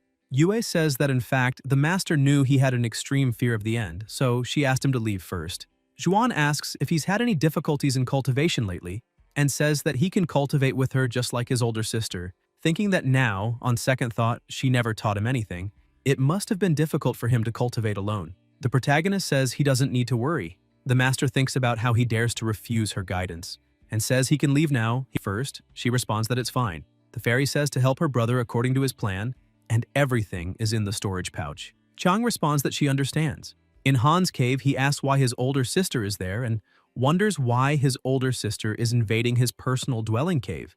Yue says the master asked her to place spiritual formations and plant spiritual herbs, and this is to increase the spiritual qi in his cave. The spiritual formation is made of redstone and needs to be infused with spiritual power to activate or deactivate it. This formation can also hide the entrance to the cave, and if someone tries to forcibly invade, they will be trapped in an illusion and unable to escape. The spiritual grass doesn't need care and will increase the aura surrounding it. He asks if this isn't too much, and Jue replies that he never thought he would have these things. Chang says that even if his cultivation isn't as good as hers, she is experienced in alchemy, talismans, spiritual formations, and exorcisms. The protagonist says that's incredible and thanks her. Soon she will live with him and asks what he thinks. Han gets nervous and calls for her. Yue asks if he wants the chi from his cave. Jue stares at her and says about cultivation, and if that's all she knows, and to leave. 5 years later in the cave, the system is showing the Thunder Spiritual Foundation, 3rd level of the Golden Core realm.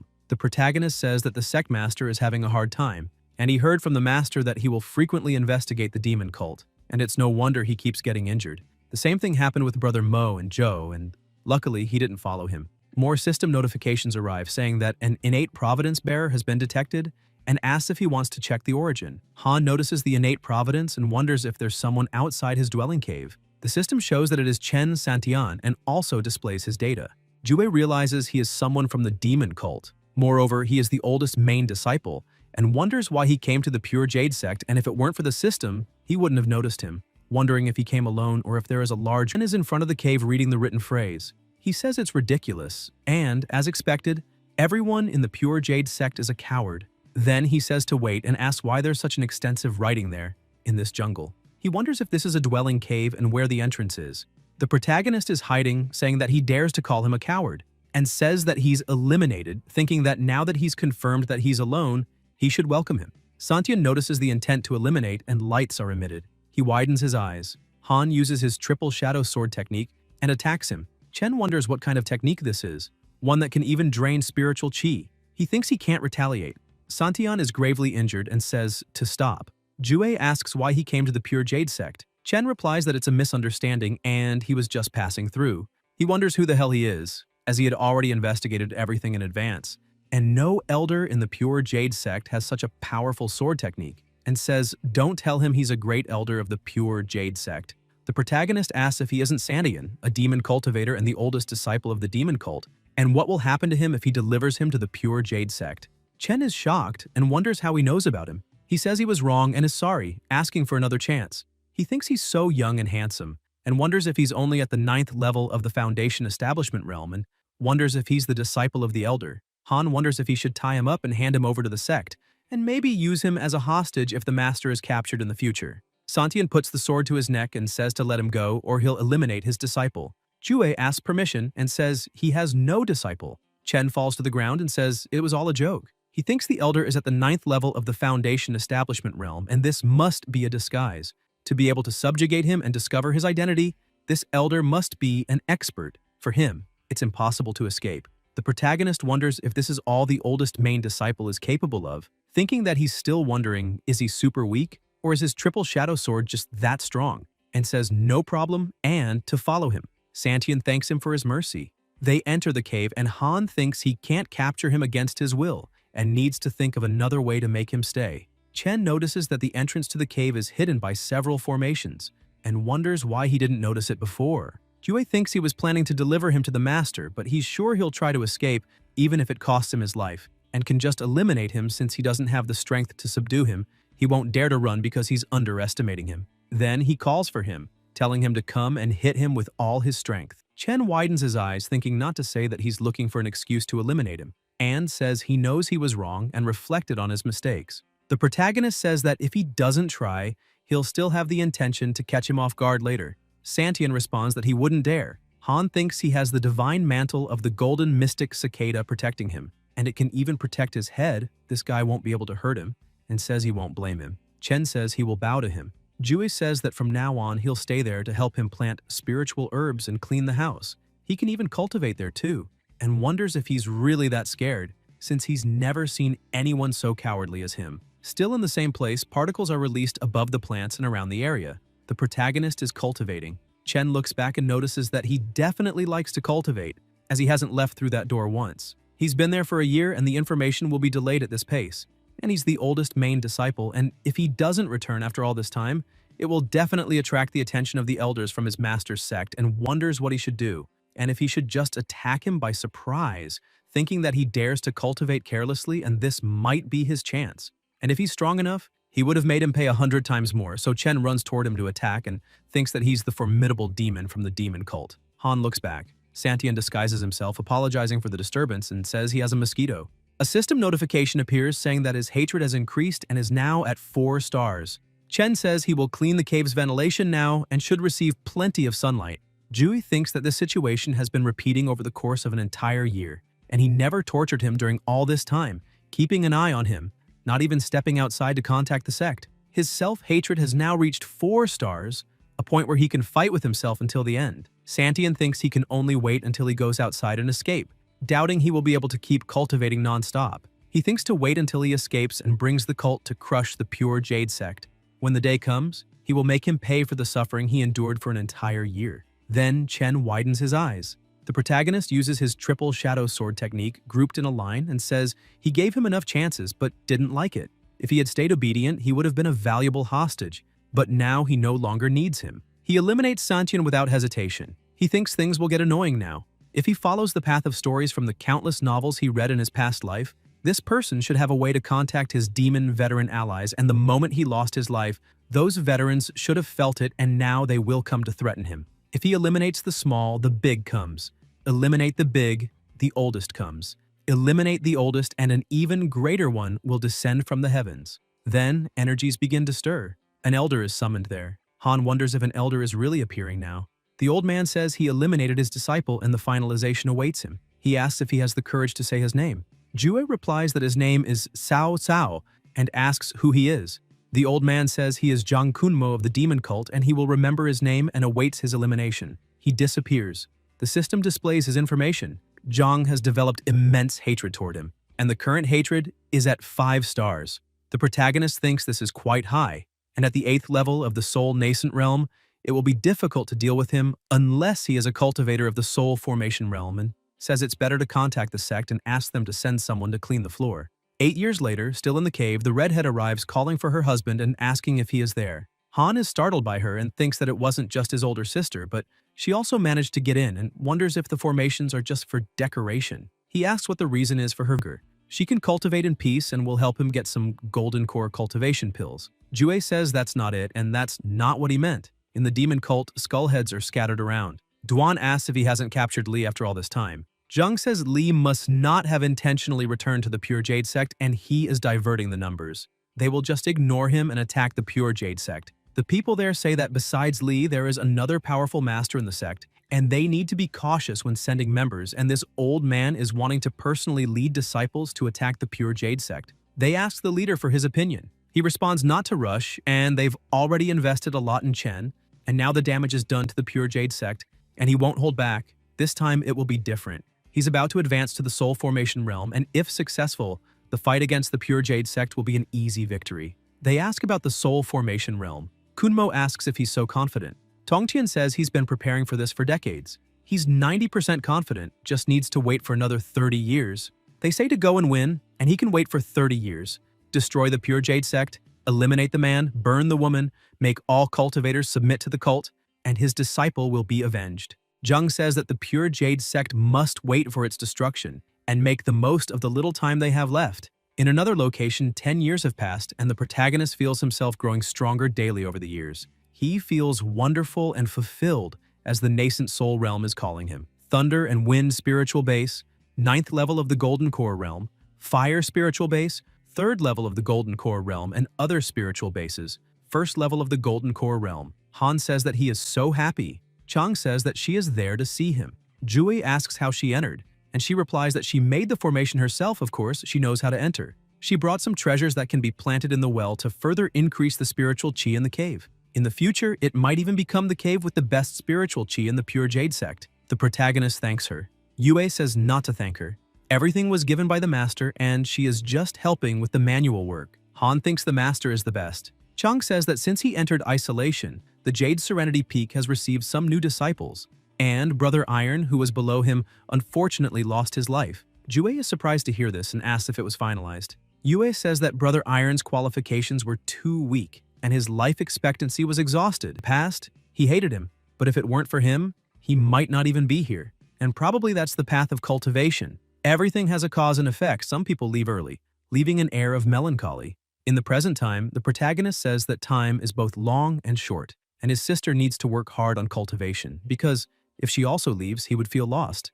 Chang calls him foolish and says that she thought he didn't care about her. Han says that the spiritual grass has been planted. It's time to return to cultivation. His sister says she will strive to accompany him on the cultivation path.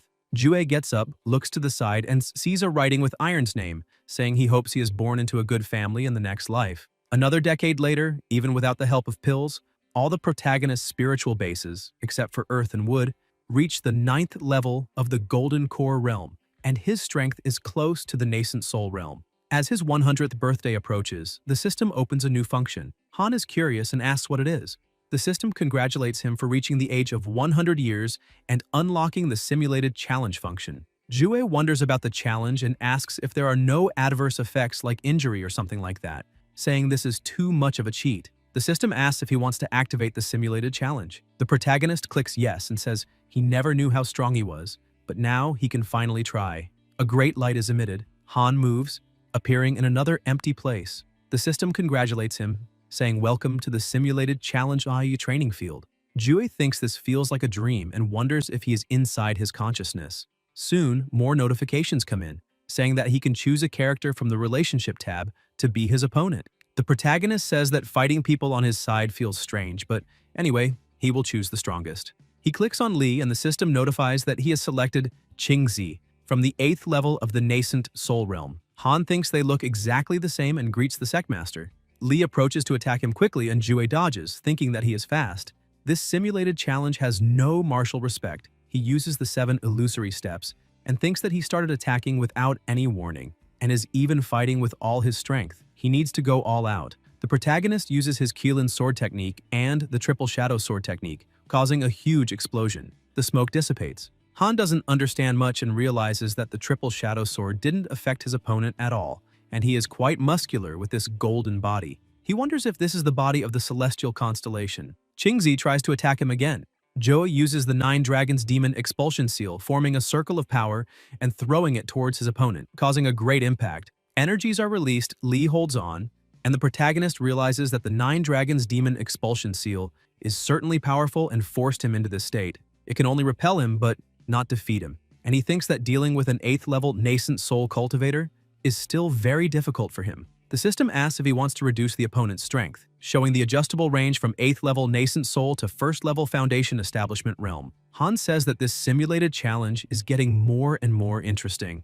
At the Pure Jade sect in the main peak hall, a voice asks how this is possible and if this is true. Qingzi responds that yes, Duan transcended the tribulation a month ago and is now consolidating his cultivation. He is already an opponent of the soul formation realm and asks how they will fight him. The Taoist asks where the master is, and if he hasn't cultivated the soul essence yet, wondering if he should be reaching the soul formation realm soon. Li answers no, and says that his soul essence is just a mystical power. Reaching the soul formation realm will be difficult. The presenter asks if they could still ask for help, as they can still request assistance. Li says that he has already sent letters to other Orthodox sects asking for help, but there has been no response yet. And if only the great ancestor were here, his strength would be at the middle levels of the soul formation realm, but he left for the outside world years ago and has never returned. It is impossible to find him. He suggests that he and the Great Elder will handle Duan when the time comes, but a voice says no. Qingzi replies that they have no choice. With their current strength, it will be useless no matter who faces him. Not to mention Duan, none of them can break his golden celestial constellation body, and they are sure they understand. As the strongest technique of the Pure Jade sect, until now, no one has been able to break it. Perhaps there is a chance against him. Elsewhere, the protagonist is using the golden celestial constellation body, destroyed in pieces, with today's record having defeated a stronger realm, 5th level of the nascent soul realm. The sky emits lightning everywhere until one heads towards Han, and he uses his nascent soul realm heavenly tribulation technique and thinks that, as the saying goes, a channel is formed where water flows. Over the past 10 years, all his 6 types of spiritual bases reached the 9th level of the golden core realm. Nascent soul, he is sure he will be able to advance, until someone is looking for him, calling him brother. It's Chang, thinking that the demon cult will soon invade them, and wondering why he is ascending now. She asks if his brother is advancing to the golden core realm, and says that if the members of the demon cult attack from this side, they will interrupt his ascension. If the ascension is forcibly interrupted, his brother will suffer severe retaliation. She can't let that happen, and as his senior, must protect him. However, her strength will be difficult to protect him. Therefore, she will wait until he finishes, then take him to the inner sect to hide safely. Until then, she can only wait there and defend him. It's a pity, but she can only blame herself for liking him. First, she will set up a protective formation. 10 days later, many people move with the intention to eliminate. Yue wonders about the demonic aura and asks if they are there. She says it's emanating from the main peak and wonders if the demon cult attacked from the other side. She says it's a relief that they avoided Han's brother's cave. She thinks that if she takes him to the inner sect now, it may cause him even more harm. Thus, it might be better. While brother Han is in his cave, he will be safe. She feels sorry she needs to go first and assist the master, and she swore to lose her life and live with her. She also swears that her brother can't leave there. The protagonist ascends to the nascent soul realm and thinks that the nascent soul realm feels very dominating. Even his 6 paths of reincarnation have evolved. The nascent soul realm is like a threshold. In this realm, the cultivator's power can interact with the heavens, the earth, and the 5 elements to obtain supreme power. Now all his spiritual bases, possessing 6 types of spiritual energies, can merge into a new and powerful spiritual base. The 6 paths spiritual base. From here on, he can directly absorb the spiritual chi from heaven and earth. Now he no longer needs to cultivate each spiritual base one at a time, and his cultivation will become much more efficient with the 6-path spiritual base. He receives a message from the system, congratulating him for advancing to the nascent soul realm and giving him a mystical power as a reward. He chose the swordsman path, Celestial Ghost Sword's heavenly punishment.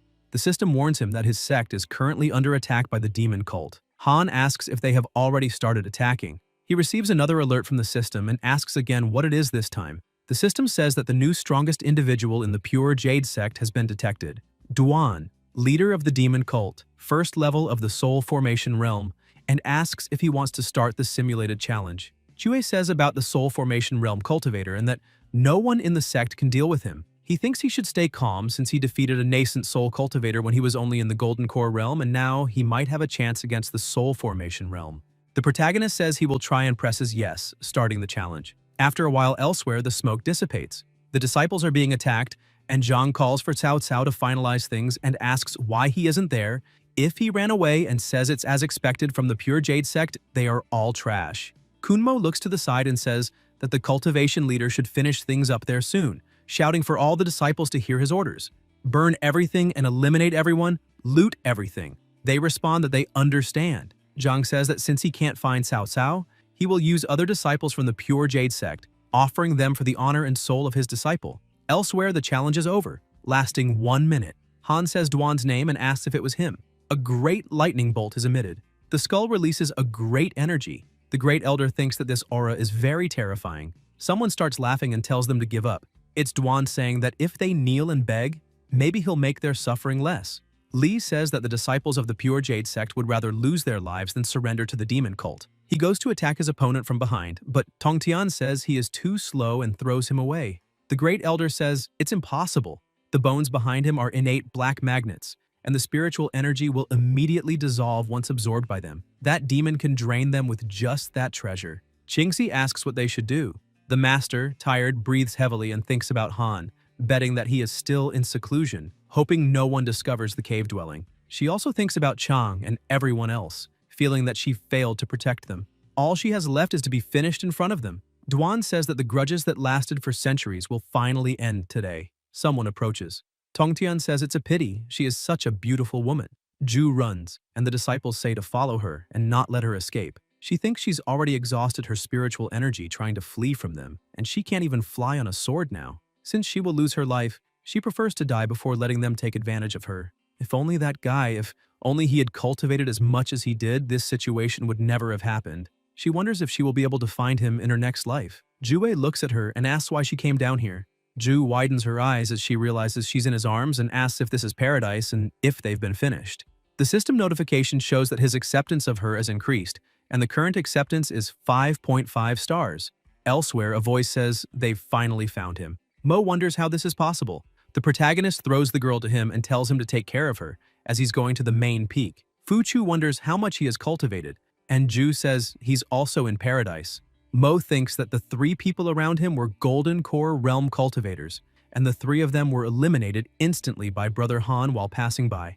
Elsewhere, with terrifying auras surrounding the place, Jue realizes the situation looks grim. There's a Soul Formation Realm cultivator's soul from the main peak, and he can only blame himself for being so late. He looks to the side, the disciples are about to attack, and asks what those 3 flashes are. Chang wonders, 3? She looks quickly and realizes an attack is coming, cutting everyone in half. Liu asks if they've all been eliminated.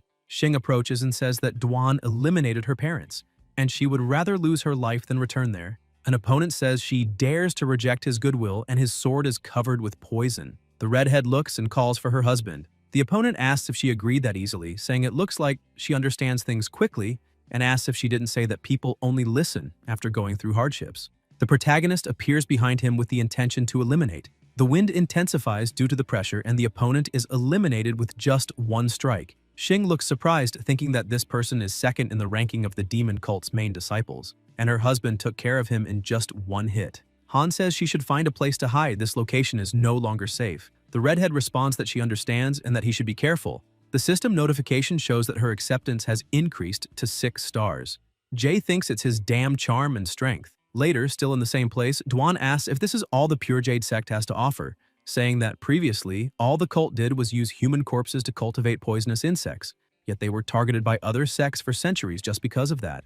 Now that he is a soul formation cultivator, he wants to see who dares stop him. The master is gravely injured.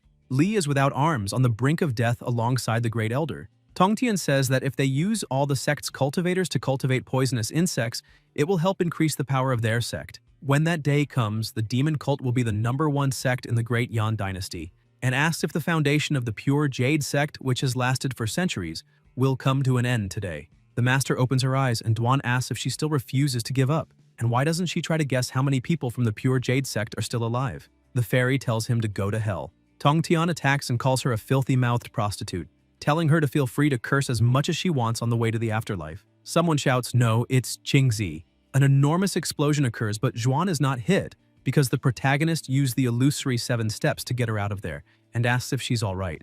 The master is surprised and Li says it seems he made a misjudgment. His sister really chose a good disciple. The Great Elder says he's starting to like him a little, but unfortunately they're going to lose their lives here today. Qingxi shouts, asking why he came there and tells him to run quickly. The fairy tells her to listen and run as fast as she can, and from now on, she's no longer a disciple of the Pure Jade sect. Han says he came there because of her. She says she will hold the opponent off and tells him to run now. Duan asks if a cultivator at the miserable ninth level of the Foundation Establishment realm dares to interrupt his fun, questioning if he's not brave, and says that if he kneels and reveres him 3 times, he'll spare his life and give him a chance to join the demon cult. The system notifies him about 2 choices. First, to follow the master's orders and run if he escapes successfully, or eliminate the cult leader. Ju thinks this is all thanks to the simulated challenge. Otherwise, he would have chosen to flee, but now he says that he doesn't need a chance, and he came there to eliminate him. Tongtian says that's a lot of arrogance. The protagonist thinks that even the most casual cultivator is full of emotions. Someone calls him Cao Cao and says he was hiding there. The Great Elder says it's Zhang. Duan laughs and says that he doesn't even need to deal with pests like them. With his strength, the Elder can eliminate all of them by himself, and he will just stay there and enjoy all the despair in the face of the end until there's an explosion behind him, and everyone is surprised, asking if he eliminated a nascent soul cultivator in an instant, and how is this possible? The master notices the spiritual energy. A huge energy moves around Han, and he asks if he's ready, saying it's time to throw the trash out, and that he's there to send him to the other world. Tongtian asks if he thinks he can fight with him just because he hit Elder Kunmo once. Zhang says it's shameful, very shameful, insults him, and says he's going to eliminate him. He activates his anomalous demon lantern. The Great Elder says for the boy to run quickly, as this magical treasure can refine someone's soul. Kunmo says that this soul will be offered to his disciple Chen. His disciple can see him and is taking revenge for him. The protagonist turns and uses his triple shadow sword technique, decapitating him with just that strike. Everyone is very surprised.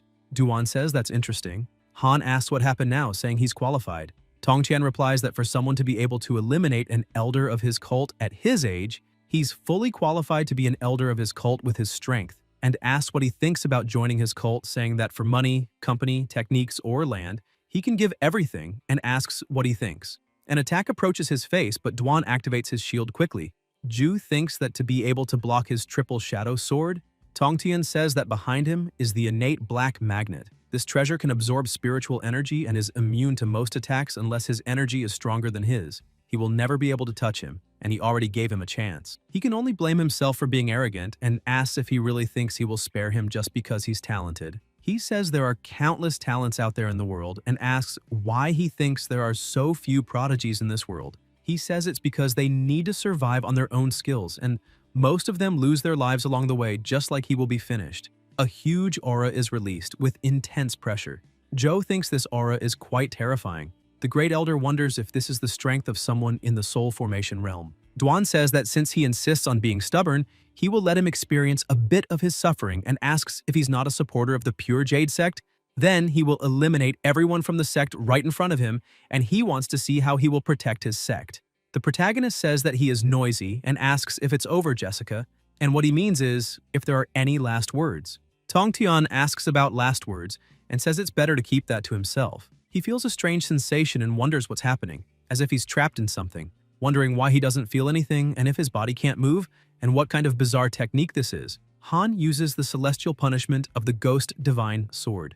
A great light is emitted. The master wants to know how this is possible, and the others say that Duan is gone. A nascent soul cultivator eliminated a soul formation cultivator.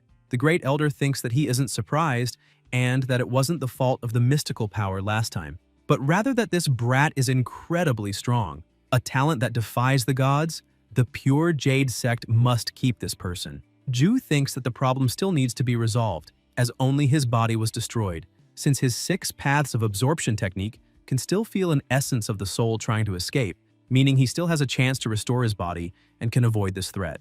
People tell him to wait a bit and ask where he's going, saying that Paradise is protecting his Pure Jade sect and that the sect actually has a very strong disciple. They ask about the disciple and if he joined the inner sect evaluation before, as they don't remember. Smoke dissipates, and Tongtian's soul says that it's a good thing he escaped during the chaos, and they must not have noticed, refusing to accept it because he's just a nascent soul, asking about that person, who the hell he is. The protagonist approaches and asks if he's looking for himself, gives his name, and says that he's going to end this centuries-old grudge between the Pure Jade sect and the demon cult today. He uses the 6 paths of soul absorption technique. Duan says that he will never leave him in peace. Even if he becomes a ghost, the honorable demon sect will never leave him alone until he disappears and is eliminated. Han asks about the honorable demon sect. The system notifies that he successfully eliminated a soul formation cultivator, and will receive a jar of unmatched pills, congratulating him for obtaining the jar of pills, and Xiao developed a hatred against him, with 5 stars. Zhuo, not understanding, asks who Xiao is. Above the nascent soul realm, there are a few other realms from the smallest to the largest: soul formation, void amalgamation, fusion, transcendence tribulation, and finally, Mahayana. The system notifies that Xiao, from the second level of the void amalgamation realm, is full of hatred for him because he eliminated his puppet, Duan, and can't wait to rip his bones out and refine his soul. The protagonist says he knew an even older one would come to cause problems, second level of the void amalgamation realm, and thinks he definitely can't defeat him if he faces him. It may be hard to predict the result even if he ascends to the soul formation realm. The Taoist says for everyone to look there quickly, and there's something wrong with the innate black magnet. A lot of energy starts coming out, summoning a creature that says Duan is so useless that he can't even stall for a while, and it looks like he'll have to search for the next one now. This Taoist companion has good mystical power, eliminating a soul formation realm cultivator while being just a nascent soul realm cultivator. Quite impressive. Han is about to use his triple sword technique, but an energy interrupts him, saying it's useless.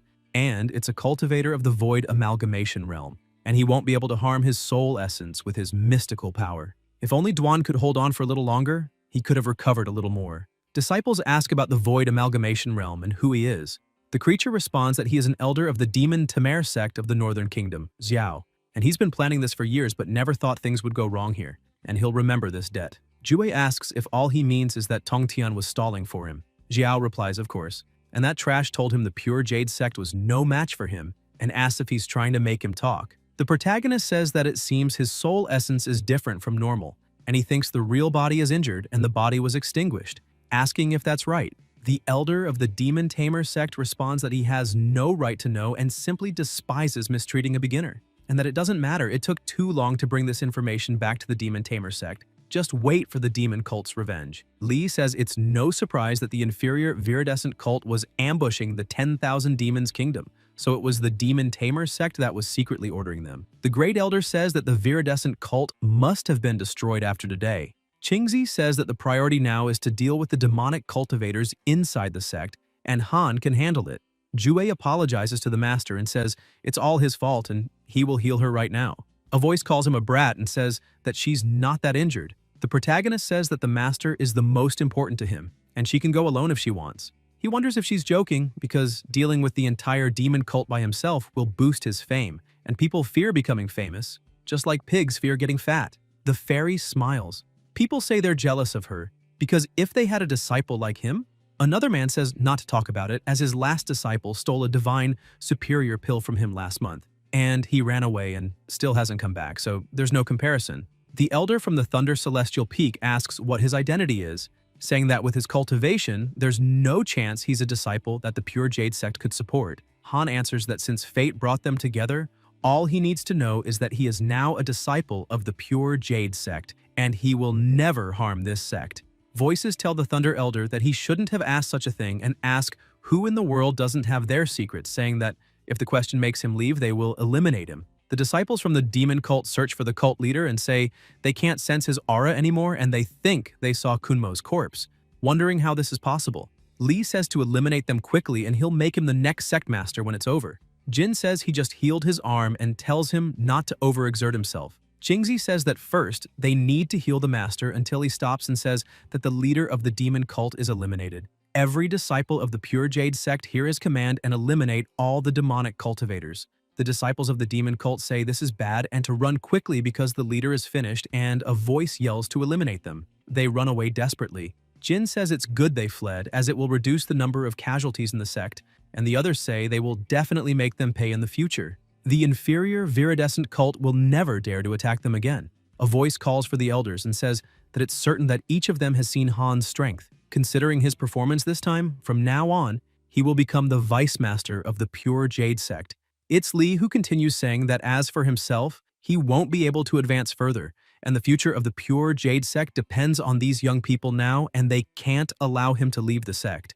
Zhui has the potential, his strength qualifies him for this position, and he is sure that everyone agrees with this. The protagonist says he's against this. Qingzi asks why. Han answers that all he wants is to cultivate, and being the vice master of the sect is exhausting. asking how he'll find time to cultivate. The Great Elder says to just give him an elder title and let him enjoy the benefits of being a vice master of the sect. Unless the sect is in trouble, no one is allowed to disturb him. Yue thinks that he's so wise and says, "It's okay, by the way, that person from earlier was a void amalgamation cultivator." The old man says not to worry, and as he imagined, he only has the essence of the soul. It's more likely that Duan promised to restore his body in exchange for giving him a chance to advance.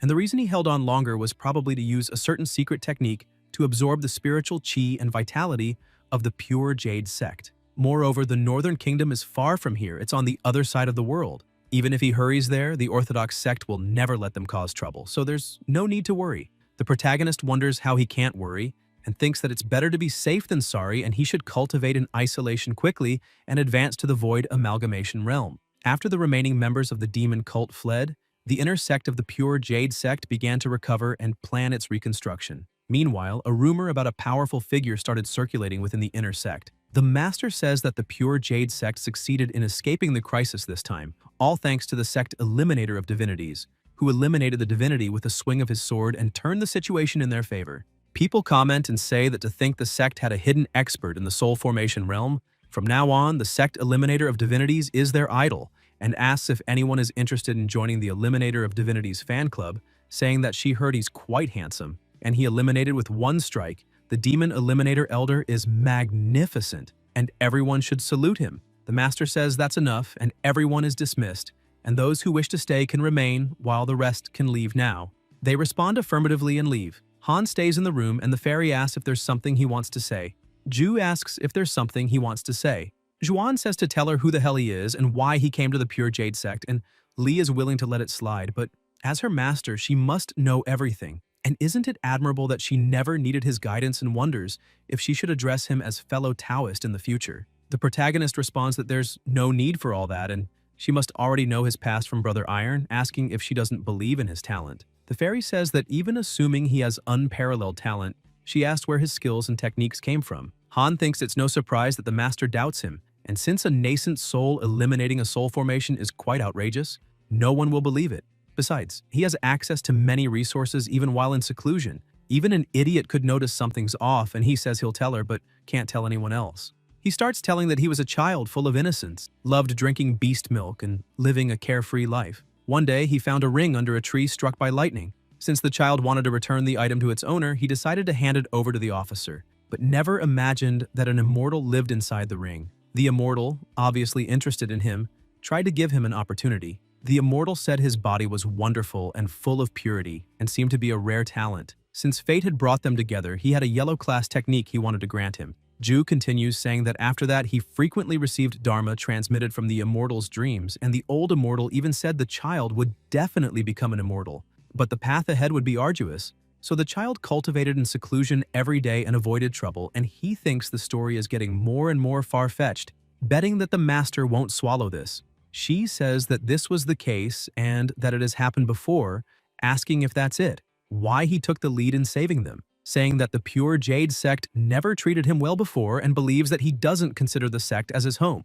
The protagonist responds that this is true, but he lived for 100 years, and there aren't many people who care in his life, but all those he cares about are obviously in the sect, and the most important of them even said she would live and lose her life with the sect. He receives a notification from the system saying that the fairy's acceptance has increased, and it's at 3.5. Zhuan asks what he plans to do now and if it's to continue his reclusion as always. Han responds that's exactly it, and who knows when that monster from the Void Amalgamation realm will come and attack them, so he needs to get stronger and faster. The master says it's okay, and he can go. In the cave, Yue thinks that before, people used to think he was a coward and spoke poorly of him, but now they almost kiss his feet and praise him a lot, and still thinking that, as expected, the strong rule everything.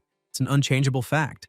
This proves that cultivating in seclusion was the right choice, and if he had cultivated a few years less, it would have been hard for him to stay alive now. Opportunities are only for those who are prepared, and he needs to continue doing his best to cultivate in the future. Chang approaches and says that she's here, and the sect has collected some natural treasures that can help increase the spiritual chi in his cave residence, and she's here to help him plant them. There's also a spiritual chi collector formation matrix. The protagonist thanks her for her hard work. Yue says to stop playing and that he's now the Demon Slayer Elder, asking how she can continue being his older sister. The system shows her status.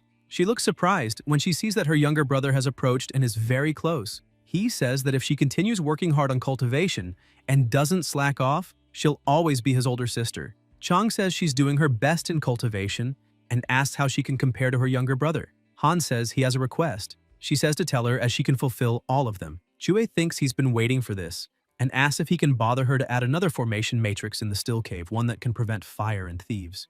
3 years later, once the Pure Jade sect finished its preparations, the sect master led the disciples from the 10 peaks to attack the inferior, viridescent cult. The remaining 8 peaks were left to guard the sect. The inferior cult, which lost strength after the elimination of Duan and Zhang, was quickly subdued by the attack from the Pure Jade sect. The wicked viridescent cult was finally destroyed after hundreds of years. This news shocked the cultivation world of the Great Yan. The prestige of the Pure Jade sect increased significantly, and the fame of the Demon Slayer Elder began to circulate in the cultivation world. However, only his name was recognized by the world and no one knew his identity. The protagonist is at the second level of the realm and feels a sensation. The system notifies that the hidden conquest has been completed. Duan is finished, and the inferior viridescent cult has been destroyed. In addition to the original reward, divine cognition pills, he also obtained the treasure, demon binding rope, and a secret spell manual. Later, elsewhere, lightning is released from the sky.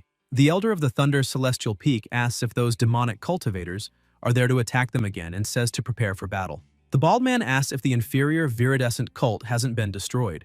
Li responds that maybe they are demonic cultivators from other cults and asks what he thinks. The Great Elder says to stay calm and uses his energy perception technique, noticing the peak of spiritual energy came from Han's house. They respond that there's nothing to worry about then. The lightning is released above Jue, but he uses the great Chilios storm spell and says that he finally has an area effect skill, and this is exactly the type of skill he likes. Let's test the 5 consecutive storms.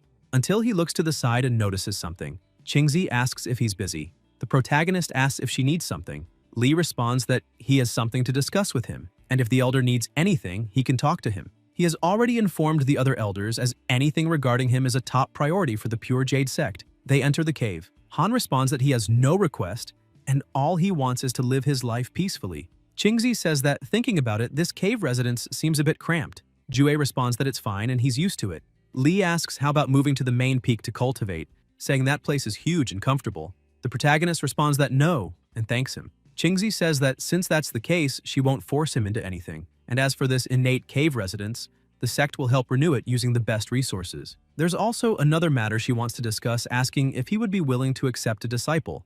Han asks about the disciple. Li responds that this young man has enormous potential, and all he needs to do is offer him a bit of guidance whenever he's free. When he grows in the future, he could be of great help. The system notifies that an innate providence bearer has been detected. Yang Tiandong, he possesses the language of a demon saint, born half human, half demon, and his cultivation potential is unparalleled. However, when he was young, he lost control and turned into a demon, injuring his fellow disciples and was imprisoned by the viridescent cult. Luckily, the sect saved him.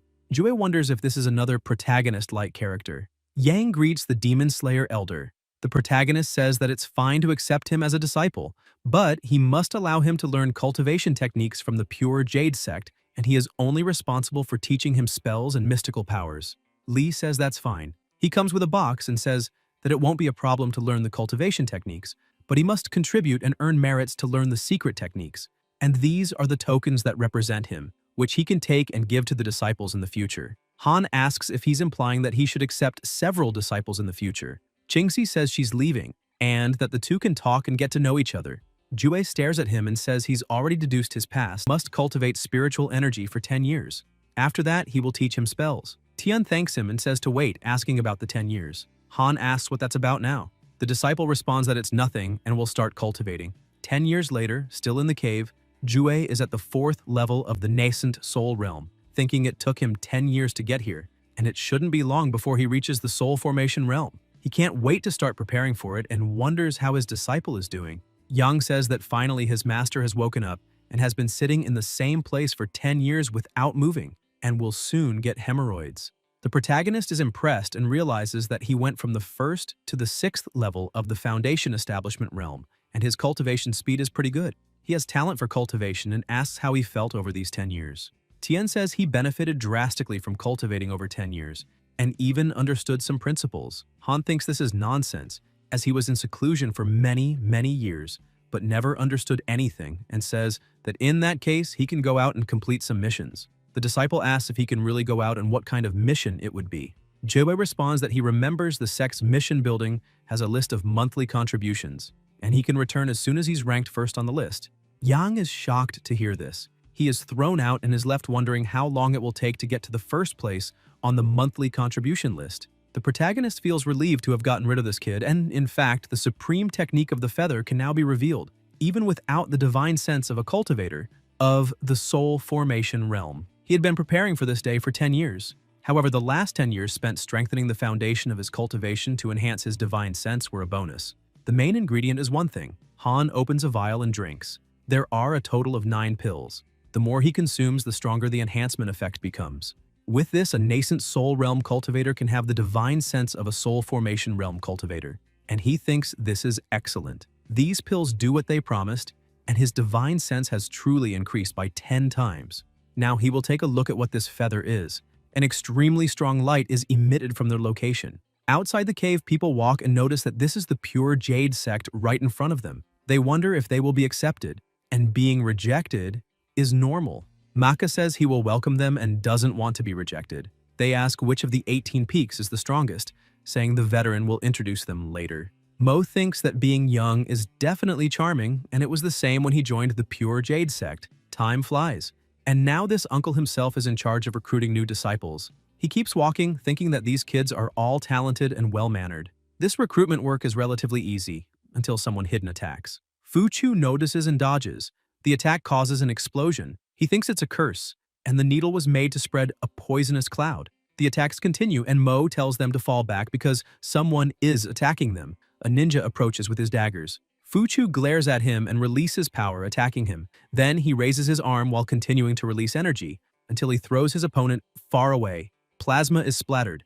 Mo widens his eyes and thinks he was careless and is attacked from behind, realizing his opponent wasn't alone. The children are scared seeing this scene. The enemy tells everyone to kneel and not move, as they only want Fu Chu, and if anyone dares to stop them, they won't return alive. Mo asks who they are, thinking that attack pierced somewhere near his meridian, and he can't move. They say Constellation and Earth Fury, and that they are the ghosts with raincoats, and all they can say is that a great calamity will fall upon his sect, until they notice something. The children look surprised. Someone approaches with their mystical power from heaven and earth, calling them trash, asking how they dare try to capture disciples right in front of the Pure Jade sect. The Raincoat Ghosts ask how he can be so colossal and say that maybe it's an illusion. The protagonist, with his intent to eliminate, thinks that this mystical power, the imitation of heaven and earth, is incredible, and the intimidation power has reached new heights, not to mention the destructive power. The only problem is acting freely because of the people close to him.